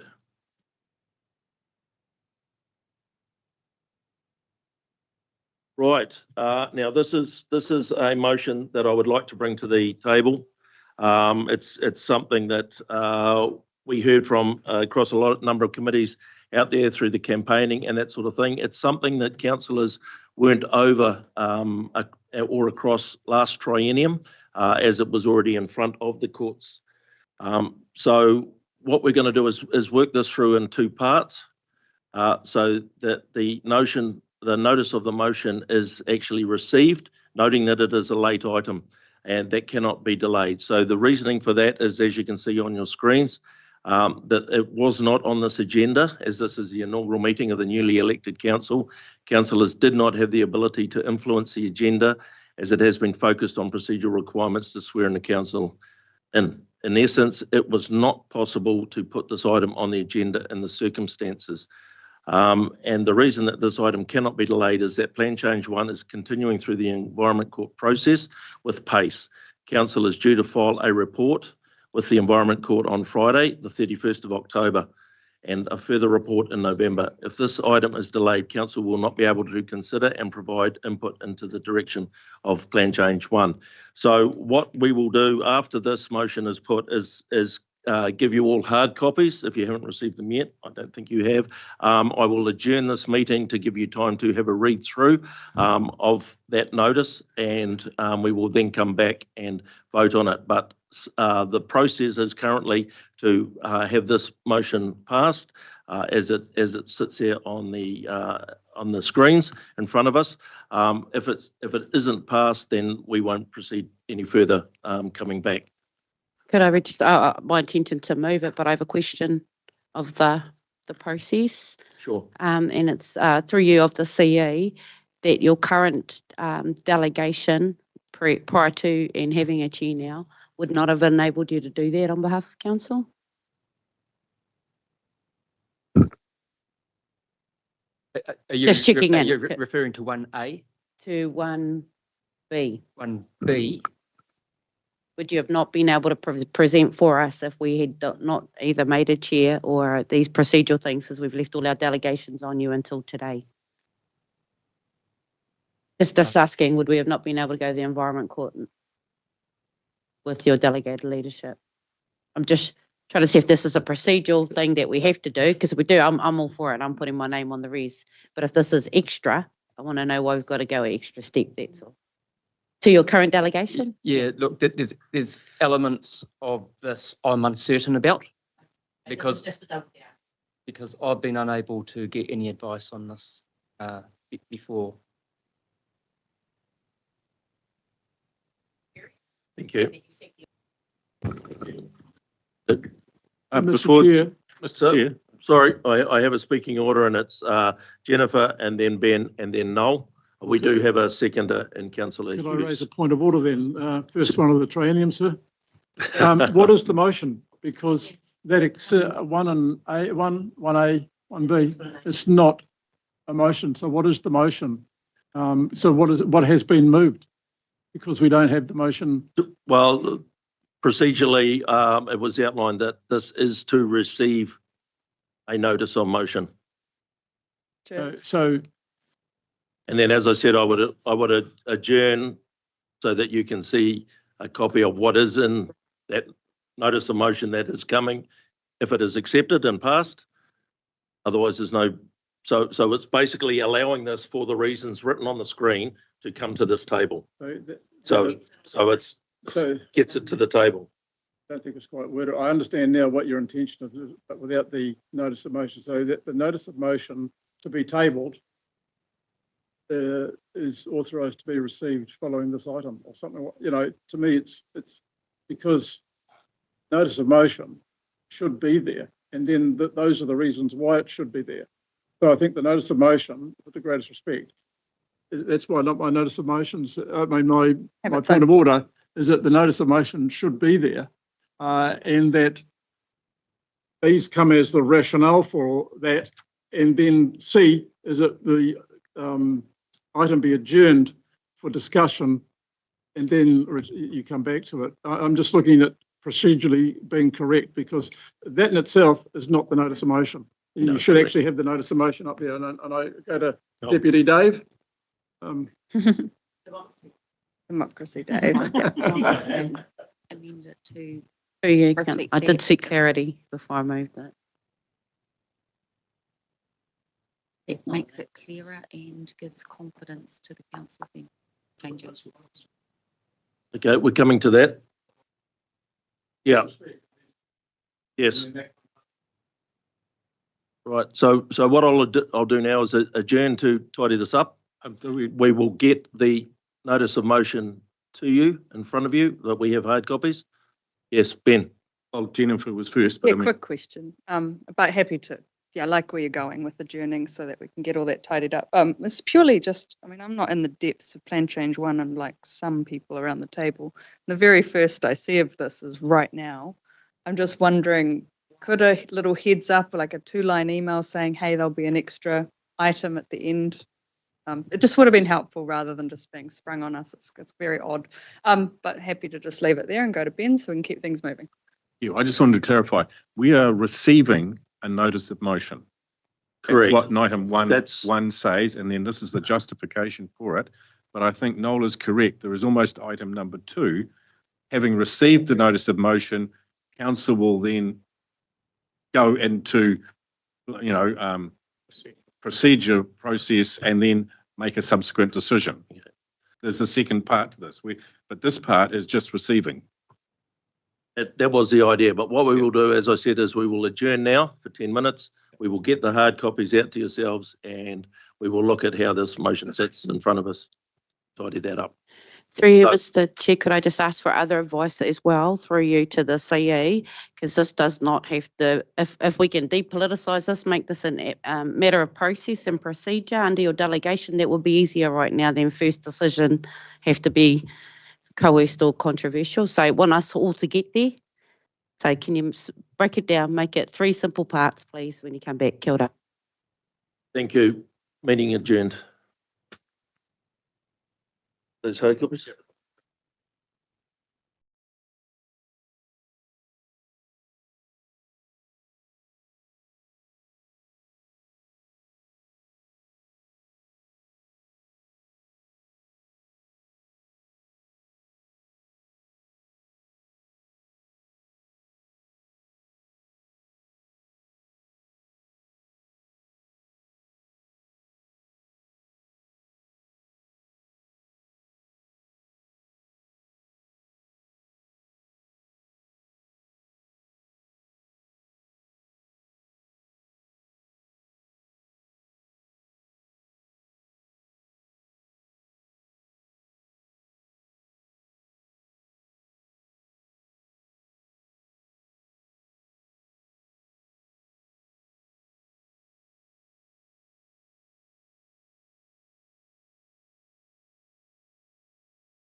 This was a late minute thing that has come through that I have brought to the table.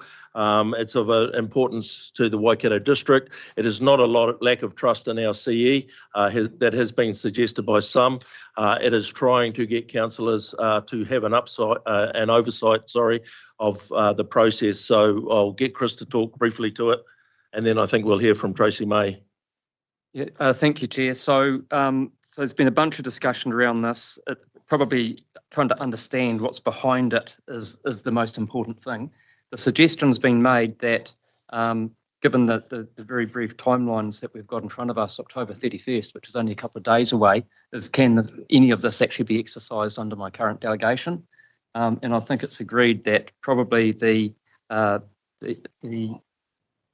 not up there behind us, but the resolution, which was the Council directs the Chief Executive to instruct Council's legal counsel to seek an appropriate extension to the Environment Court's timeframes for Plan Change 1, is potentially something that we could look at doing, but we need to have a reason why. And so if the reason is, given it's been in a court process and where it is because there's 4 new councillors around the table who haven't had a chance to be involved, I've got some concerns around that. But anyway, I thought it might be useful because Tracy has just been in contact with the legal team who's involved in this process to see where it's at and what it is we're actually reporting back to on October 31st. So through you, Chair, I think it would be good to hear from Tracy some advice on this. Kia ora, good afternoon, councillors. So I think I've met everybody. The 2 Garys I don't think I've formally met. So Tracy May, Director, Science Policy and Information. I've been on the Plan Change 1 journey 6 months after its inception. So I've been gifted it to take through the entirety of the process. So for my sins, I have over the decade of knowledge of it from when it was a kernel in our eye and oversight up till now. And I say oversight because the matter is before the court, things do look a little bit different. Just to help out, I text our lawyers and said we've got, the court issues instructions and those instructions must be followed. We don't have an ability to change those instructions or to influence the technical advice that the court is seeking to make its decision. In terms of what we've got, and I do have to say the matter is before the court, so I can't get into the details before you. We'd have to go into publicly excluded session, and as it's your inaugural committee meeting, that's something, and I'm not across the deep detail that our technical experts here on council are responding to the court to help them make their decision. However, we do have the court issues instructions, says here's a raft of questions we want answered. Can you go away and respond to those, or can you go away and talk with other parties and have a conversation about these? Sometimes they have said, please, can you reach agreement? Sometimes they just say go and canvass all the points of view, because there will always be points of view.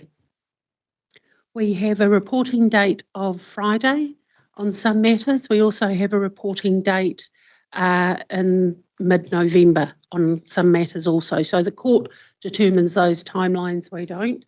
I texted our lawyers and said, are we on track to meet the court deadline of 31st of October? The lawyer said, yes, we are on track for that. There is also the further report next month. I said, thanks. Councillors are looking to discuss timely matters now and look to ask the court for an extension.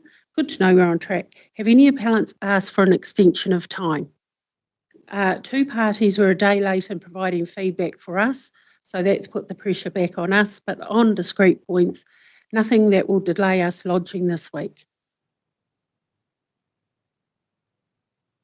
It's just to give you some comfort that the appellants to date, and it is those appellants and ourselves as the respondents who are the only people who get to participate in these conversations. Nobody's asked for an extension of time from this Friday. I don't know about November. I didn't ask about the November date. Thank you, Tracy. So what I might do is there's the tidied up motion on the screen, and the first part of it that we did have a mover and a second for.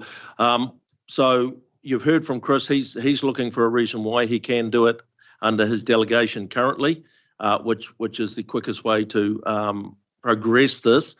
But again, it's the reasons behind it. So what I'm going to do is go out to councillors for their understanding of the reasons behind the extension of time. Please keep it short. You'll get one chance to speak, and then we'll move this forward. So anybody that wants to address this. Mr. Chair, there's another word in there as well, appropriate time frame. So some people might have a view on what appropriate is. Thank you, Chris. So Gary. The question to Tracy is whether Section 32 has been undertaken, an up-to-date Section 32, and whether full consultation has been with the affected parties, being landowners, ratepayers, residents. It's a pretty comprehensive discussion that needs to be there, and we've had no indication that there has been anything of that done. I do believe Tracy addressed some of this a little while back, but happy to hear again. Yep, I'm happy to respond. Thanks, Councillor Maguire. So we follow, as you're very familiar with, the process in the RMA where the proposed approach to Plan Change 1 went out for a full consultation process. That was the opportunity for anybody who either supported it, wanted to go further, deeper, harder, or those who thought it went too far to make their submissions. A Section 32 analysis went out with that. The process we're in at the moment is the tail end of that. The court makes the decision. There is no onus on the court to go out and have conversations wider than those parties who are appellants to the plan change as it is at the moment. As I mentioned last week, I think we will be waiting to see till we get the final version, because it will look different, quite different to what we put out. It's been, I think, through the process, overcomplicated by a number of parties. When we get the final decision from the court, we will be going back through that and, as I've said, thinking about updating the economic analysis. It doesn't become a Section 32 analysis. The court does not have to do one to accompany its decision. The concern is that with the constituents is that the S32 that was done some 10 years ago was way out of date. Yes. And that with that information that has been forwarded to the Environment Court is also out of date. Mr. Chair, that is a very valid concern. It is out of date. It's we're 10 years on from when it was done, and there's many things that have changed in that 10 years. I have provided, I don't know if you've got it yet, Councillor Dunbar-Smith, but the evidence that was presented to the court, the staff have put that together, not only from our staff members, but also every appellant's economic expert evidence. The court did make some observations about that economic evidence in their interim decision, and I'm happy to provide that to all councillors. That was presented to the court in October 23, between October and December 2023, the evidence. So it is a refresh, but it is not a complete update of the economic model, and we will be looking at that. We must. Thank you, Tracy. Keith. Yeah, thanks, Warren. So thanks, Tracy, for the update. So first of all, I've got to declare an interest in terms of that I've been involved as past president of Waikato Federated Farmers, very actively monitoring the PC1 process in the last 2 years. And prior to that, I've been involved in the PC1 process for the last 9 or 10 years through Federated Farmers and through Plug. So Gary Maguire correctly raises the point of the S32. In terms of my declared interests, I am aware that the non-Section 32 economic analysis done by, not done by the staff, but by other people is showing that if PC1 is rolled out in its current form, it will depress the Waikato region. And this, for PC1 to be rolled out with incomplete data is, as a governor, that is something that I cannot accept. So in terms of the joint farming parties who have been negotiating with Waikato Regional Council, and I say it with total sincerity, it is felt that the Waikato Regional Council has not followed the directives of the court. And the court has asked 4 times, this is 4 times the directives have come back, and Waikato Regional Council has come back 3 times, and this is the 4th time now, with incomplete collaboration with the joint farming parties. So we have a situation that many of us have done the campaign trail. The anger and the frustration and the concern of our ratepayers, particularly in the Waikato catchment, but also I'm in the Waihao constituency now, has been very, very high. And therefore, I could not, and I ask the other councillors here to also support the intent of this motion is to, I could not allow the staff to go ahead with the current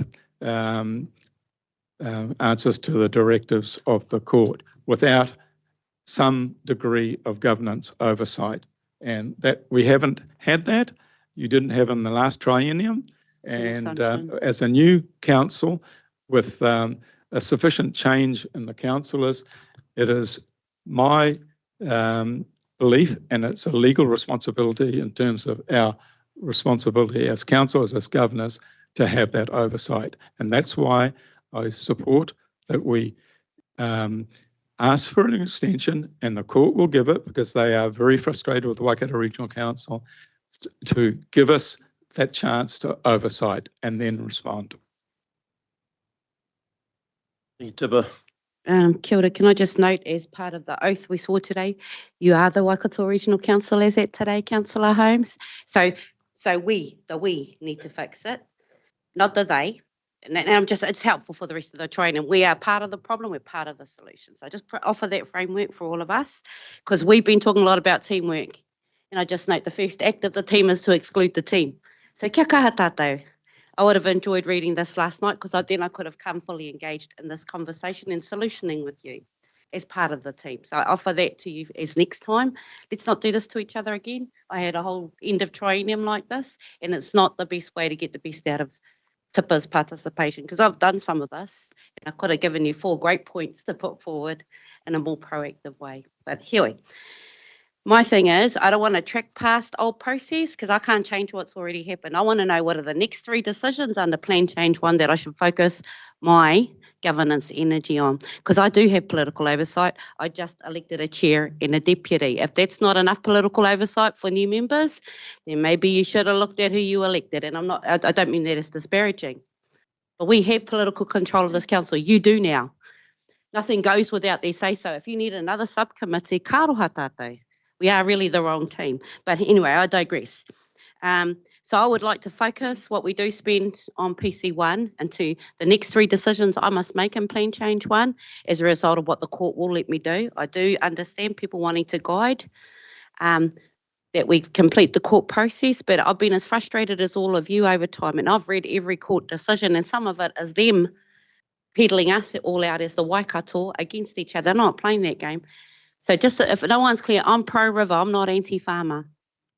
This all has to land logically for all of the communities of the river. I don't think we're there yet.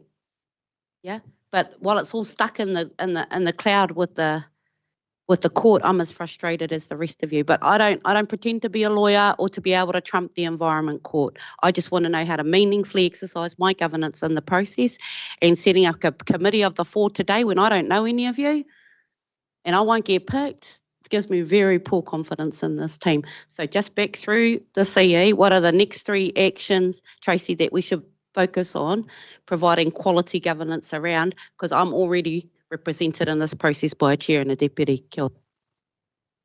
Thank you, Tipper. Yep. Thank you, Mr. Chair. Thanks, Councillor Mahuta. One of the first decisions from my perspective was, and had talked about this with Marley and with the Chief Executive, around actually holding a workshop around Plan Change 1. I think it was indicated last week, to help councillors, well, to help me understand what are the questions councillors who aren't familiar with it, so our new councillors, as well as some of our councillors from last term who weren't as familiar with Plan Change 1 as they would like to have been. What are the questions you need answered? What can you do going forward? What is within your purview to do and what can't you do? And what are the most significant decisions that council must make going forward in terms of the RMA process? Then the fourth, it's recorded, so I'll catch them. The last one is, so thanks for all that, Tracy. What happens with announcements that may come out from the government, and how do we pitch and pivot in response to that? Those are the matters going forward that I think we need to get our heads around. But the first one is around a workshop to assist understanding, I think, and so I can understand better some of those questions you need answered. Thank you, Tracy. Ben. Yeah, just a couple of questions. So firstly, Friday the 31st, we are submitting something. It seems to me, from what I can hear, that it's irrevocable once we've submitted that. Is that correct, Tracy? Through you, Mr. Chair. So we have been issued a set of directions or instructions or homework essentially from the court that says, please answer this. Yep. Please give me your expert technical advice on this. Please go and talk to some people about this. Please see if you can reach agreement on some things. That's the response that at the moment all parties have had given their responses back to us. It is our job through our legal counsel to combine that together and get that with the court on Friday, and we're on track to do that. If we've heard from the communities that there is concern about the process or concern about EC1, is council as a party to this able to make an input to the court itself other than what the parties are doing? No, the only matters that can be addressed are those matters that have been heard through appeal by the court. No new matters can be introduced by any parties, not even now. And what about if we indicated that the appropriate time, because we wish to do a more detailed economic analysis prior to the court making its decision? Sorry, through you, Yeah. Mr. Chair. The court will thank us for any commentary in that regard, but they are not beholden by this council. The matter is before the court, and they're the only ones who can say we need additional information in this regard. They held the court hearing. They asked, I must say, a lot of information about economic things, but they didn't ask for an additional either economic analysis or a Section 32 analysis. And the two things are, as Councillor Maguire said, quite separate. I understand that they did ask for practical and workable solutions, though. Is that correct? They have, and I think through you, Mr. Chair, I would just like to say to Council, they've probably issued in the approximate order of 5,500 instructions on separate provisions to staff. Not everybody is going to be happy with where we've landed on all of those, and staff have worked incredibly hard, and the court has made positive as well as disparaging comments about some of the responses that they've received. So just in terms of where we're at with that item number 4, so if you switch over. So,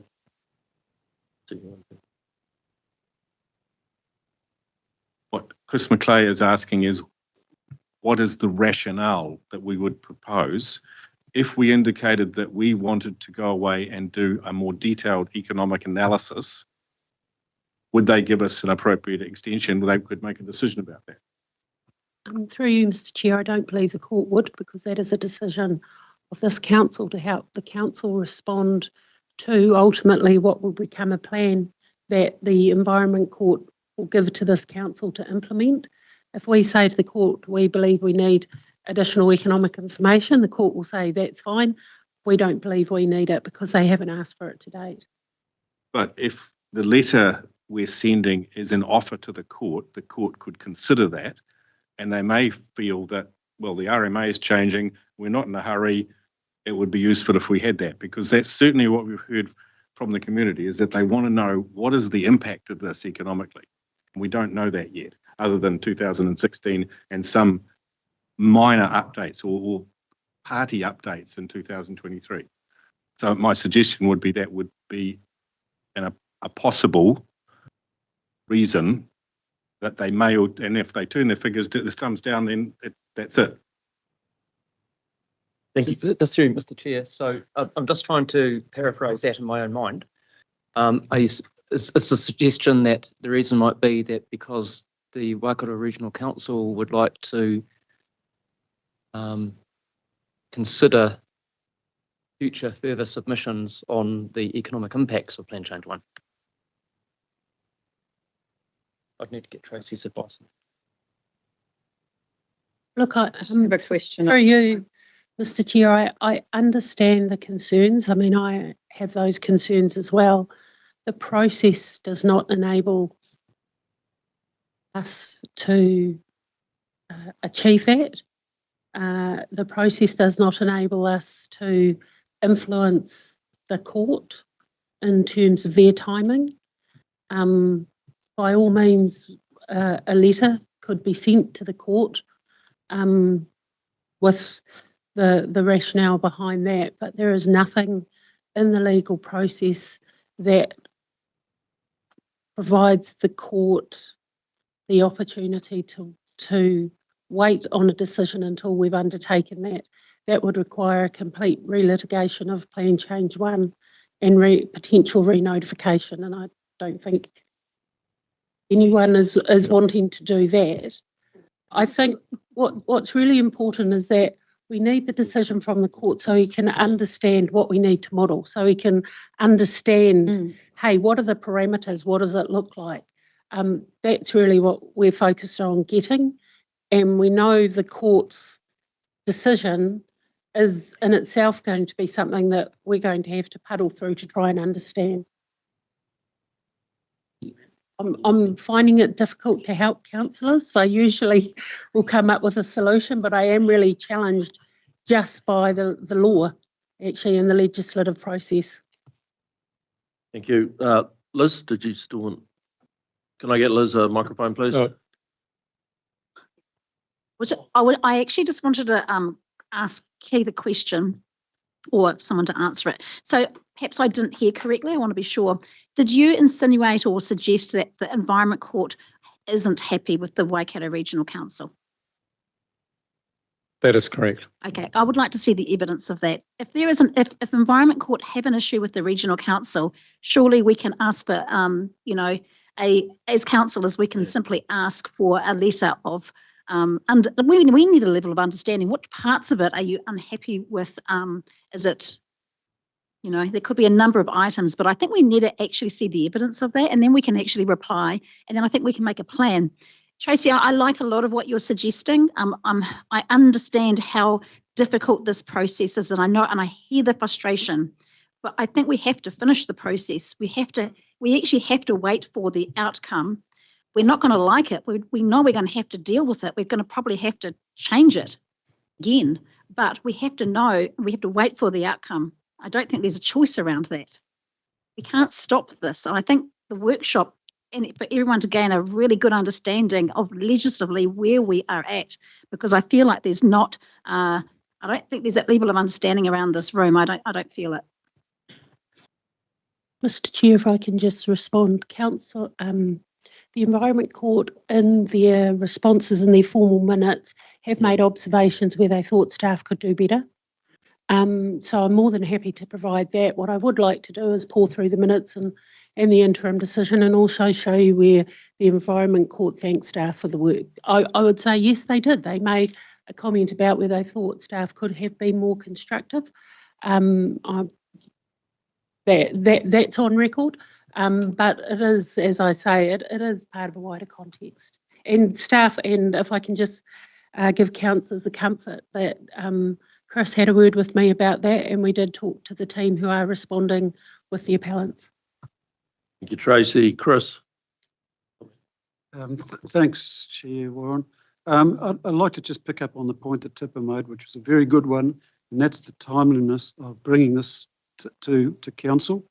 And this was yesterday, Tipper, I can assure you. This is not something which has been sitting around being looked at over a period of time. This came to a head yesterday, driven by, I guess, on one hand, Keith and a couple of others out there, plus the feedback that we've had from the community over the last 2 or 3 months during campaigning. It became a major issue, and this was conveyed to the Chief Executive as we went through that process. So nobody likes these sort of surprises. But it is so important for our community and for our region that we've got a responsibility as governors to get this right. And I, for one, as a governor here for the last 3 years, yes, sure, we had a little bit of feedback, but we had no idea really what's going into the Plan Change 1. And quite the opposite, we were protected from that because of the fact that it was before the courts. So I can understand Tracy's reluctance to share information with us. So you have my sympathy on that, Tracy. But on the other side, we have got a Section 32, which was prepared in 2016, and if it was the model that was provided for me, it is a big piece of work. It is a very complex model, and it's not an easy thing to get your head around. There's no way in the world that somebody can sit down and do that in 5 minutes. It's not that simple, and you'll appreciate that. This is a very complex area that we're talking about, and a lot of variable inputs. But it needs to be done. I don't believe we as councillors can be expected to put our hands up and say we're comfortable with the process of Plan Change 1, particularly when we hear that the court has been asking for this information. And maybe I'm getting it wrong, but I'm told that they have been seeking that information from council for some time. They want to understand. They do not want to destroy this economy. Been quite clear on that. And yet we're doing nothing to assuage that concern. And I think we've got a responsibility as governors to get back to the Environment Court and say, hey, look, guys, we need some more time on this, a minimum of 2 months or whatever, because we've got Christmas coming up. This is critical, and delaying the court for 2 or 3 months is not the end of the world. They can take 12 months to make these decisions, as they have. So I really believe that we owe it to our constituent members as governors to ask the Chief Executive, by whatever means he can, to submit to the court to get it stay of proceedings until we have that chance to do the necessary groundwork and legwork so that we all understand and are confident as governors that we've done the right thing for our constituents. Thank you, Chris. Look, I want to move this along, so unless you've got something different, and there is a motion up there as well, please consider it. I think it does tick the boxes that we are looking for. Jennifer. Quick question. And I know this is puny in the grand scheme of things, but the cost of this legal advice? Through you, Mr. Chair, sorry, what particular legal advice? The one that's in the motion. So Look, I'm not sure there's a relevance in that question as such. I mean, we need to do due diligence. We need to be across it. Yeah, it's just us. This is a multi-million-dollar cost to date. Yeah. I agree, and but we need legal opinion. I've clarified that it's a very tiny amount. I just thought perhaps a quick number could have popped up. Well, I don't think there's any lawyers in the building that can quantify that. Tracy, perhaps you have an indication. I was just going to say I couldn't. Yeah. I couldn't pick a number. But Thank you. I just be between 2,000 to 9,000. Thank you. I thought that might be the case. So Warren, can I ask a question? That's Noel online. Shortly, Noel. I've got a couple of others that are just in line, but yes, you will be able to. Yeah, Thank you. So I'll just say, look, I understand wanting to understand the economic implications. I don't quite see why we do it when it's an interim decision as well as when it's a final decision. I'd want to have it on the final decision, absolutely. I think we really discount how we might implement this PC1 thing. I think we don't hear enough from Brent Sinclair about that, because there is a fast and a slow way to do that. But I do hear that there is a lot of fear out there, but I worry that there are also people running around fear-mongering when they don't have all of the facts in front, or they don't present all of them. I'm not saying that's people on this table necessarily, it's other people out there. So it is part of our role as leaders to decrease people's fear as well, when we know that some things can be in our control now that we are here. What I wanted to say. Thank you. Gary, did you have something to add or something different, please? I think that the only way that you can decrease that fear is by undertaking the S32. No question about it. But you've got to have that. And without that, then you will well and truly create fear, because the fear at the moment is that it's not a mere $30 million that's been spent so far, but it's a possible multi-billions of dollars of loss to the Waikato economy that could collapse this economy. Now, any talk of what's the cost of the legal opinion, put it out of your mind. It's nothing compared to the potential loss of billions of dollars to the Waikato economy. Take that on board, everybody, because it would affect everybody in the Waikato. Thanks. Just understanding too, I hope those around the table understand that an S32 is more than just an economic report. It's a multifaceted report. I get the feeling that some people think it's just relative to the economy. It is the economic factor. It is not. So if you don't understand, please educate yourself. Keith, did you have I've got you down on the list. Only something new, please. If you don't, we'll move through. Yep, there is a little bit of new stuff there. Is that, and I thank you, Tracy, for acknowledging that the staff have been held to account by the court, and that's not just once or twice, but the having sat through the court sessions and the frustration of the court with the staff and the staff lawyers not answering the directives. But I don't think that's new. Keith, you've already touched on that. Okay, I'll accept that, but they're not answering the directives as required by the court. And the staff have been asking for the court to make the decision, when that's not the manner of the directive. The staff was asking the Waikato Regional Council staff to involve the farming parties to get an equitable and fair and economically sustainable solution. Thank you. Tipper? Kia ora. I'd like to be around to support the resolution, but I'm going to have to pull myself. I'm hosting 75 iwi from around the motu over the next 3 days, so I've got to go and do that. My only thing is, I supported the first one so we get in a process to get to here. If I read that, it means hold the wheel. This council doesn't know what it's doing, so give us a minute, please. And I'm not that council, so I can't support that second resolution, because I think that I have delegated to 2 people that you all trust to take us from now until November 20th meeting. No earthquakes, no life-shattering stuff on PC1, nothing to change, because it's just a court process that we must cover, so that we can put all these best about what size, scope, and etc. for S32. Everyone's got all their ideas right now, all good, solutionise. But we need to have a wider conversation, and I want to give us time for that. We're not going to finish this today, gentlemen. And I'm not into eating uncooked food. So, again, just remove me off both, then you can make your decision. Ngā manaakitanga, everybody. See you in 2 days' time. You Tipper. Noel? Yeah, hey, thanks. I have missed a little bit, but I get the gist of the conversation. But I ask, what is the point and purpose of the resolution that you've got there? Because as I read it, you're asking the court to sort of put a hiatus of 2 to 3 months to enable councillors to get up to speed. Well, we don't need the court to give us that time. I know there's imminent court processes taking place. However, if we pass this resolution, what then?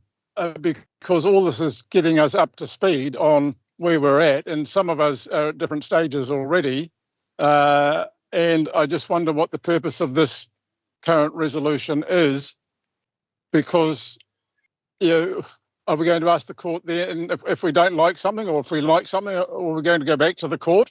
So what is, you know, this only does so much. And I'm very, as most of you know, my background has always been in the law, but not a lawyer. And to me, I'm not really sure what you're trying to achieve, because we could bring ourselves up to speed anyway. And having experienced many court jurisdictions, I'm not sure that the court will entertain anything of this nature. So can you explain to me what's trying to be achieved here? Yeah, could I comment on that? Yeah. I just wonder, at the moment it says to consider implications of the court decision. Noel's correct. It indicates we just want more time to think about it. We actually need to offer to do something to undertake economic analysis.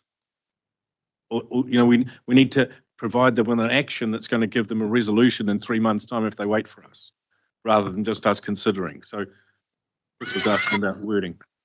Yeah, Tracy. Yeah, I just want to make one clarification, and that some of the comments that the court have said to staff we need more information on is not the economic analysis. It's actually technical information in relation to stock exclusion, in relation to methods of farming. That is, that they've asked some of our technical experts on. It's not around the economic analysis.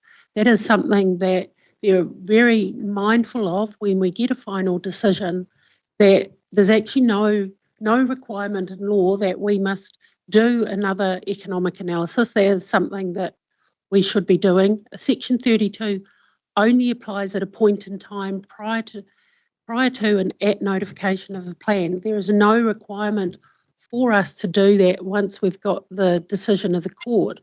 What we as officers, because we've heard what the previous council and what this council have indicated, is we need to understand all implications of Plan Change 1, the goods, the bads, including a modelled economic application. It won't be the silver bullet, but it will respond to some of those questions that we're all getting around what's this going to mean now, 5 years and in 10 years. So I just wanted to clarify, the court isn't awaiting economic analysis for its decision. It's heard all that, it's gathered all that. They're awaiting, and they made comments directed at staff on technical matters, not economic matters. That's really important for your conversation. Thank you, Tracy. Gary Rimmer. Mr. Chairman, can I? Oh. Yeah, sorry. Yeah, Mr. Gary Chairman, Noel. sorry. Right. I didn't actually have an answer to my question, although Ben did agree with me.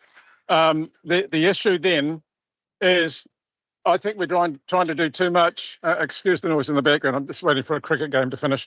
The issue for me is we're trying to not necessarily appease, but address the issues that were raised by constituents when we campaigned in the last 2 or 3 months. The issue is we've got a legal process in place which we cannot alter. And I'm sorry, I'm putting my background on my hat on and saying, please get an understanding of the law. We cannot, other than respectfully asking the court to wait, but we cannot do anything else other than that. We need to get ourselves up to speed if those who are not. The reality is the court needs to release that decision and then we address it. That's when we need to be ready. We need to have our systems and processes in place to deal with it. To do anything before is not contempt of court, but it is an attempt to usurp the court process. And I can't buy into that. So this, it seems presumptuous and not ill-conceived, but the reality is this is being rushed without enough establishing the process that we need to follow. And look, guys, I know where you're coming from. I campaigned on, getting that committee in place to deal with the aftermath of the release of the decision. We're trying to do something beforehand, which to me is trying to usurp that decision. So I don't want to repeat myself again. You need to step back and say, are we acting in the best interests of our constituency? All we're doing is ticking a box to say, hey, we're trying, but is that what we want to do? Because at the end of the day, the court will just say, step aside, we're going to finish the process, then you can deal with the aftermath. I'm just being a realist here. So what are we trying to really achieve here? Thanks. Thank you, Noel. Taken on board. Similar to outlines to Liz earlier. Yeah, Gary Roma. Just a quick point, and I suspect that the Chief Executive is working on it already, but do we specifically need a reference to S32 in that motion? Yeah, that's what I thought. Yeah. So you're right. The Chief Executive is reaching on it. Dave's got that many screens going. Yeah, please. I have been loath to use a Section 32 analysis, which is quite a extensive, powerful tool.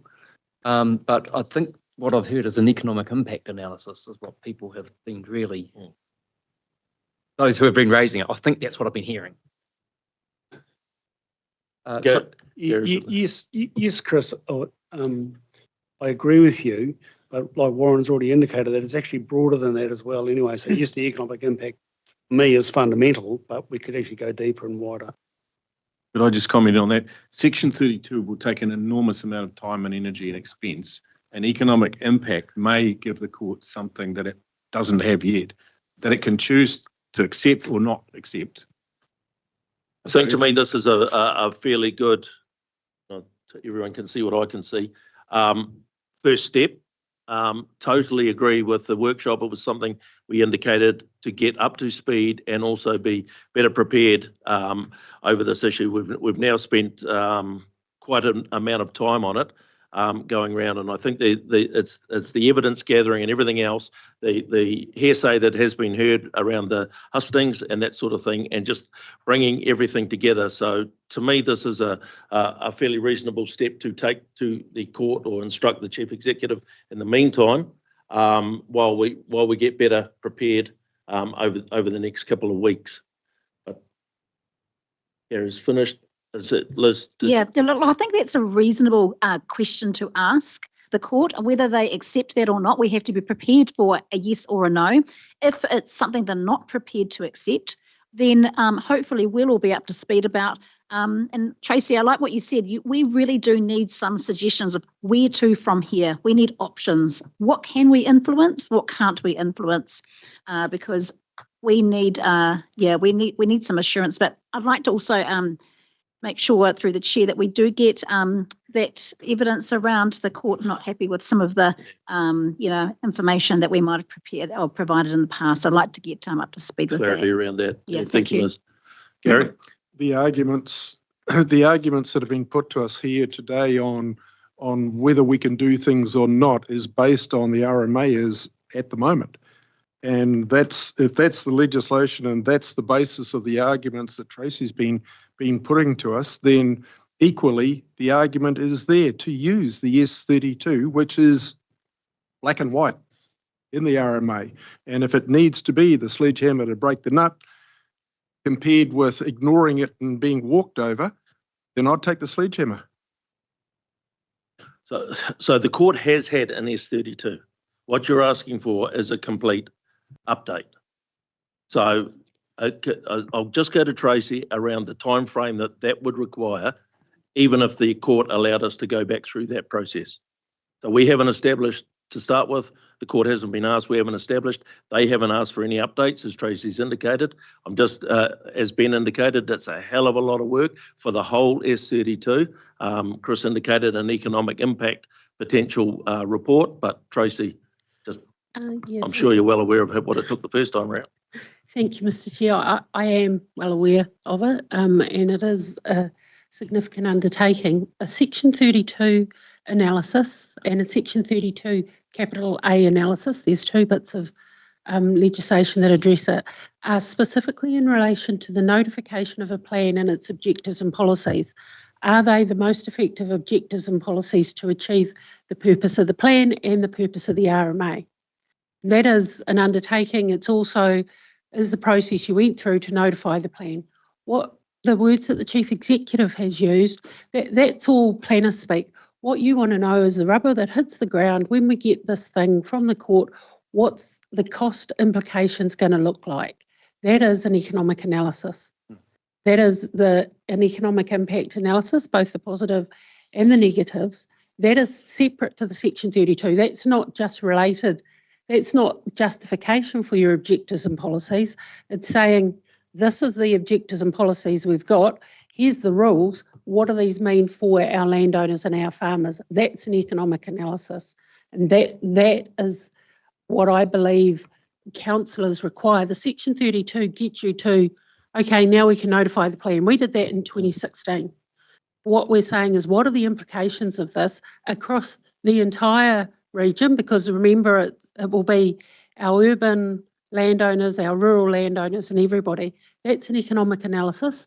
I do want to shadow, we have no budget for that. We haven't made provision in the annual plan for that, but we will find it somehow or reprioritise work, because this is really important. We want to know the answers as well.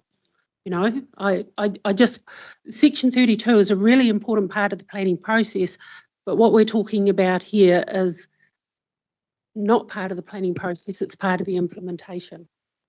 Mr. Chair, and I think just to be clear, whatever it is that if you end up moving this, you want it done on what the Environment Court interim decision is, presumably. Yes. On what it has to be. Sorry, my recommendation would be the final decision, because the final decision is the decision we must implement, not the interim decision, because since the interim decision in May, we've had a raft of other things for the court to change some of their interim decision. So my recommendation would be, it wouldn't be a good expense of ratepayers' money to do that on the interim decision. What we could do, and what we could ask our economists to do, is pick out the eyes of the interim decision to get those things that are pretty locked in and clear signals to say, can we use that as a basis to start anything? I mean, that's something we could look at. So we don't rework. Have the conversation with the economists. That was the point I was trying to make too. Could I suggest it probably needs to be on the interim decision, because we are hoping that we're asking the court to stay the final decision until we've got this to them. So you can't actually wait for the final decision, otherwise it null and voids this. As it stands, yep. Okay. So I'm happy to move that, and I just note that Tipper asked. We've got that. So we'll go back to the first one now, because Tipper has removed her second. So this is getting us to that second motion. So move that first one if you want.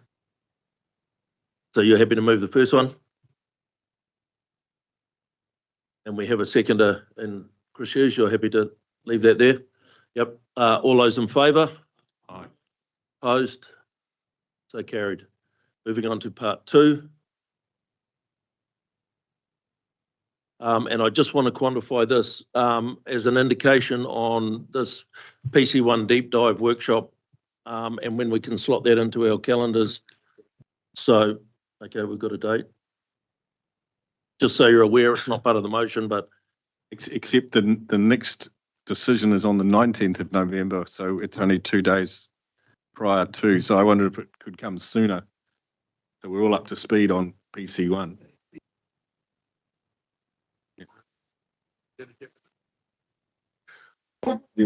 We did have, as part of the induction program, a plan change one session scheduled, penciled tentatively for the 16th of. No, sorry, I'm looking at the wrong date now.